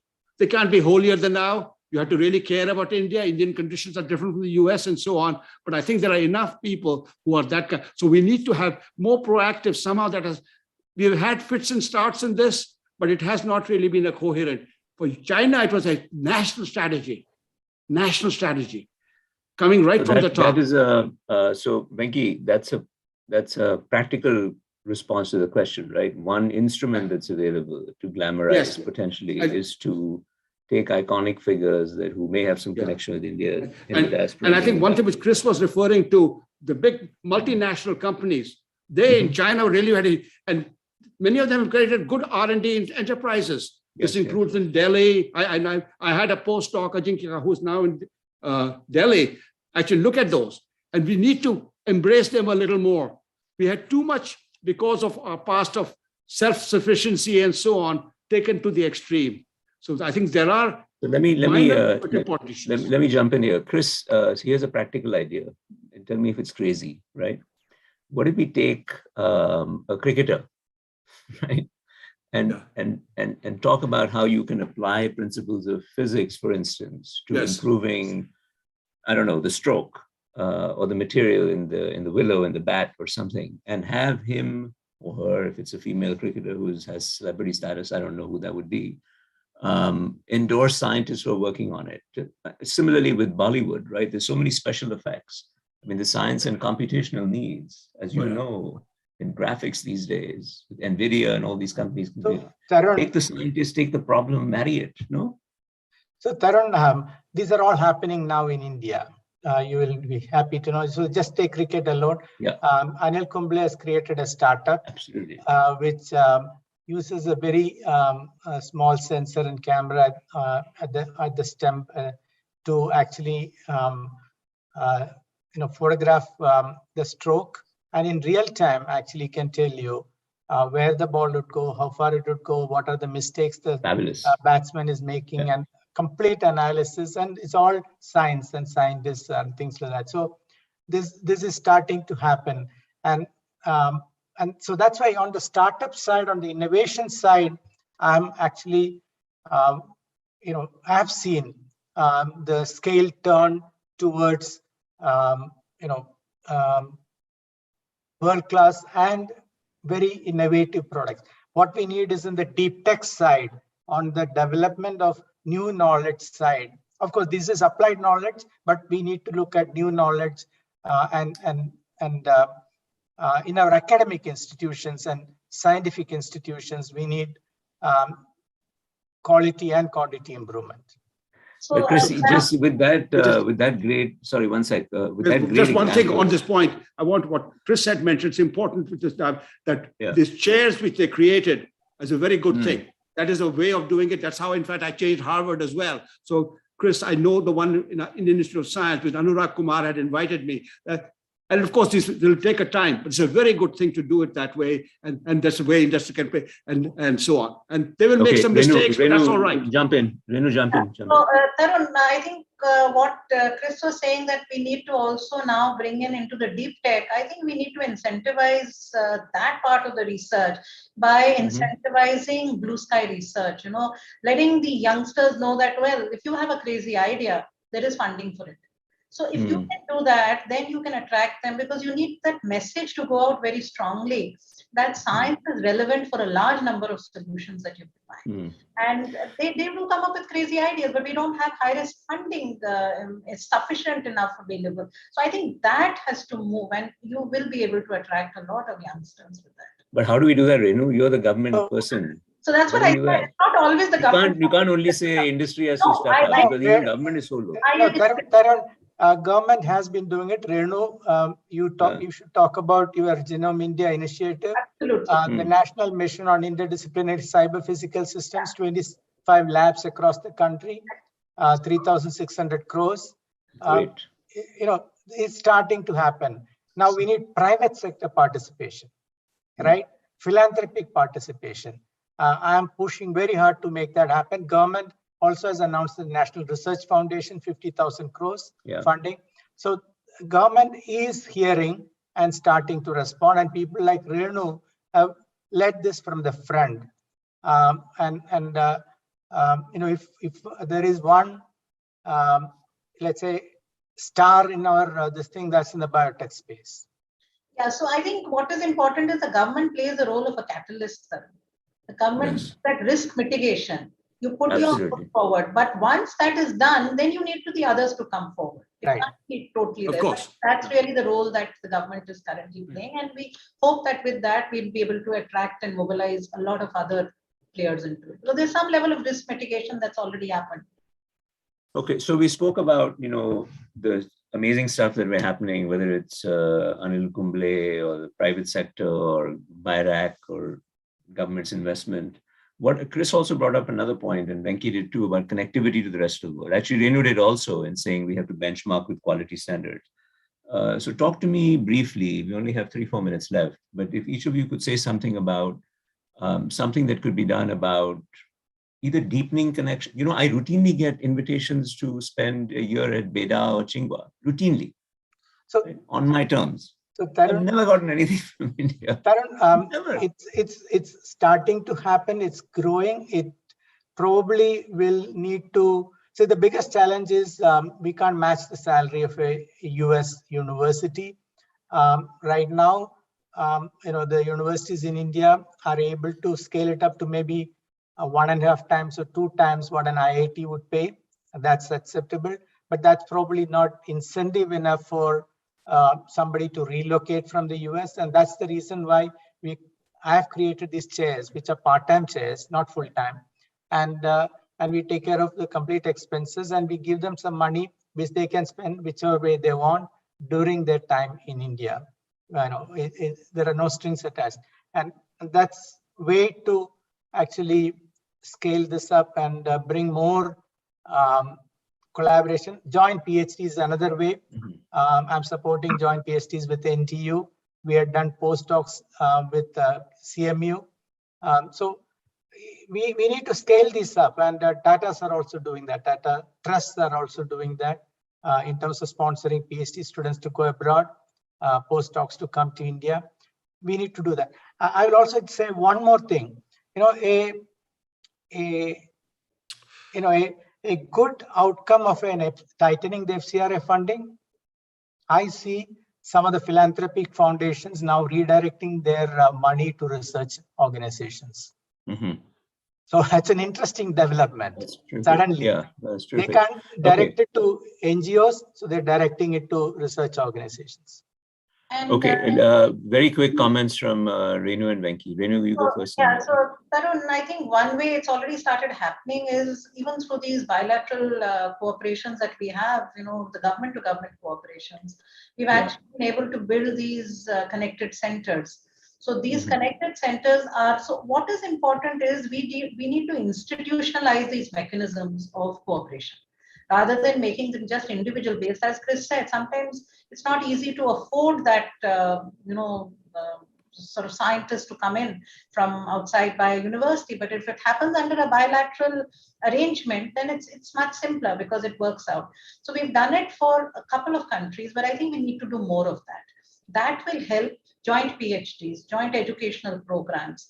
We've done this, we've had with Germany, we've had with the US, we've had with UK, a number of them. And I think we need to do more of those. So that's one way of making these connections. That's terrific. That's terrific. I would like to last comment, Venki. You have the last comment. One point with regard to India, because India has now created the National Research Foundation. In fact, Anurag Kumar is going to be in touch with me because of how to act with young people. I think the National Science Foundation in the US has various programs, the GOLI for reaction with industry, engineering research centers, etc., which require. So I think that must happen. You've got these big companies, Wipro, including Infosys, etc. Infosys is doing great because through the Science Foundation, but there can be all these other things as well, where industrial scientists may come and spend it, and that's how their R&D will occur, including with the multinationals. So I think the government must initiate, be the seed for that. That's what the NSF does, and that should happen more and more. I should give a shout out to my good friend and colleague Vijay Raghavan, who is the principal science advisor, who's been catalyzing all these very interesting clusters, right, in different cities, like Pune, Hyderabad. And he's a very good person in this because he did the National Center for Biological Sciences, which is one of the very good world-class places in India. These islands of excellence. Fabulous. Yes. Okay. Listen, very engaging discussion. Thank you so much, everybody. And thank you, Renu, Chris, Venki, for taking time and engaging in a spirited back and forth. Wish we had more time. And thank you, Varun, and the team at ISF and FAST India. Wish you a terrific rest of the evening in India and rest of the day in our part of the world, Venki and me. I'm right here in Massachusetts. Yes. In Massachusetts. So good luck and Godspeed. Okay. Thank you. And nice meeting you, Chris. Thank you all. Bye-bye. Thank you. Thank you so much to all the panelists and the moderator on behalf of the entire team at India Science Festival. We're so grateful for the wonderful conversation that we got to hear, and we would love to host you all in the coming years at the festival, hopefully in an offline setting where we all get to meet together, have meaningful conversations and engage with the public on a deeper level. So thank you so much to all the panelists, and thank you so much, Professor Khanna, for moderating this discussion. It was an absolute pleasure. And with that, I'd just like to inform all our attendees that this is the last event at India Science Festival. This was the third edition of the festival, and it was online owing to the pandemic. I'd just like to very quickly run a presentation for all of you. Promise I won't take too much of your time. Just give me a second, and we'll just do a quick vote of thanks. So if one of the moderators can just confirm that they can see my screen. Yeah. It can be seen. Great. All right. So on behalf of the entire team at India Science Festival Fast India, I'm here to thank you all for the wonderful participation that you have shown in the past 15 days. This was the third edition of the festival, and it was held from the 8th to the 23rd of January. The festival was themed around continuum. We looked at where we have come from, where we're going. We had talks, fireside chats, panel discussions, workshops, demonstrations, competitions and contests, and games. This festival has something for everybody to participate in, because the festival operates on the mandate that there's something to do for everyone, because this is India's largest virtual celebration of science. So speakers and attendees joined us from all over the globe. You can see the countries on your screen. We have thousands of participants joining us from all across, and it was absolutely lovely to be engaging with speakers and attendees from such varied backgrounds at the festival. Here's a very quick snapshot of the speakers that joined us. Of course, this doesn't do justice to the number of speakers that we had, but it's a very quick snapshot. We had a bunch of ISF book talks where we spoke to the writers of various science books, popular science, books on research, books on space, books on diversity, on entrepreneurship, where they spoke about the journey of creating these books and their relevance in 2022. These are some fun screenshots from the events that we had at ISF. You can see there was a workshop where kids built different parts of the brain. We had book readings. We had a very fun interactive quiz with comedian Kumar Varun, where we had two scientists along with the comedian take forth a quiz ahead, and it was a very, very fun event. We had a workshop on supernovas. Kids built a biofilm using very simple ingredients. And of course, this is a very small part of all the events that were held, but just to show you how our events unfolded. But of course, I know that I said that this is the last day of the festival, but the celebration of science isn't over just yet. We are very happy to share with you that we have a post-fest book launch on the 29th of January from 7 to 8 p.m., where we're going to be speaking to Varun Agarwal and Ishta Tripathi on their latest book on unraveling Indian deep tech. It's going to be a very interesting conversation. We're going to have a quiz. We're going to do book giveaways. So make sure to stay tuned for the same and join us on 29th for this fantastic book launch. We are also going to be organizing a photography exhibition with our festival partners, the National Science Center in New Delhi. We have a photo contest running at the moment. So if you haven't participated already, please do. The best top finalist photographs are going to be displayed at the National Science Center. Don't worry, if you aren't in Delhi, we also plan to put up a digital exhibition for you all to experience. So here's hoping that you all get to see all of this in the coming months.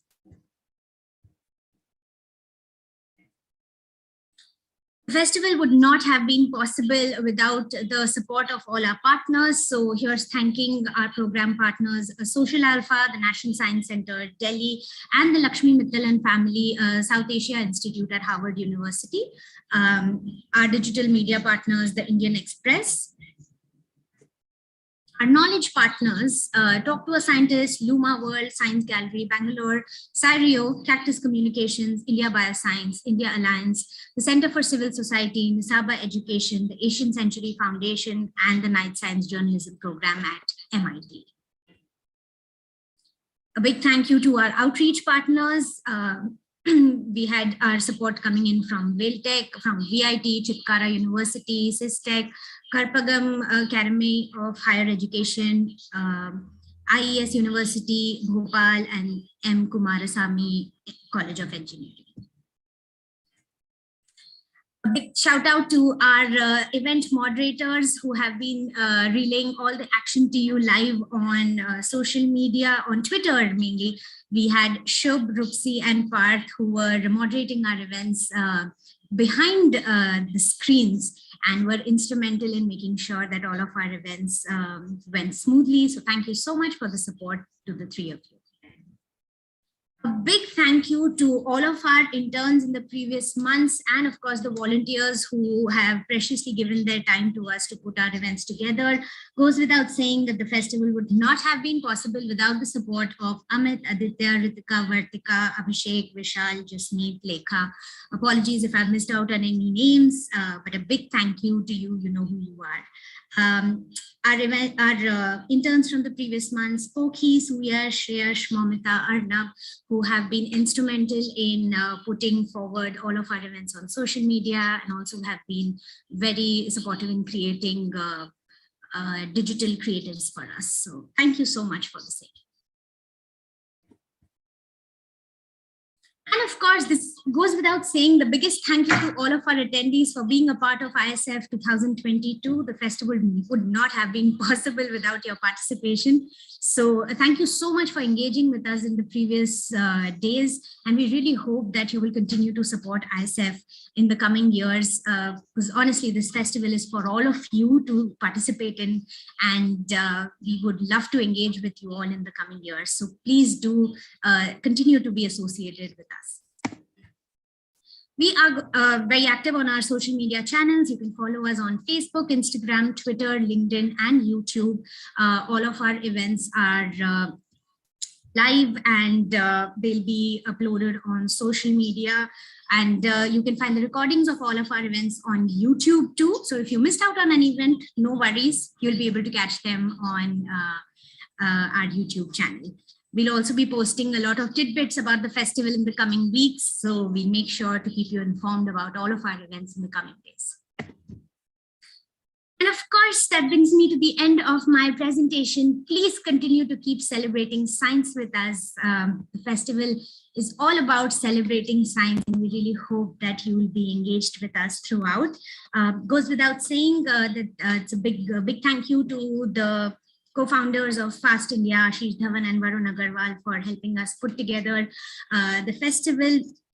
Shout out to the CEO of Fast India, Jayant Krishna, for supporting us throughout. And of course, shout out to ISF's strategic advisor, Sarah Haider Iqbal, for supporting us and encouraging us throughout the course of the past few months. So thank you so much to everyone. This brings me to the end of ISF 2022. We'll continue to engage with everybody in the coming months, but really we can't thank you enough for all the love and support that you have showered on us. So do stay tuned and keep celebrating science with us. Have a great evening, everyone. Bye-bye.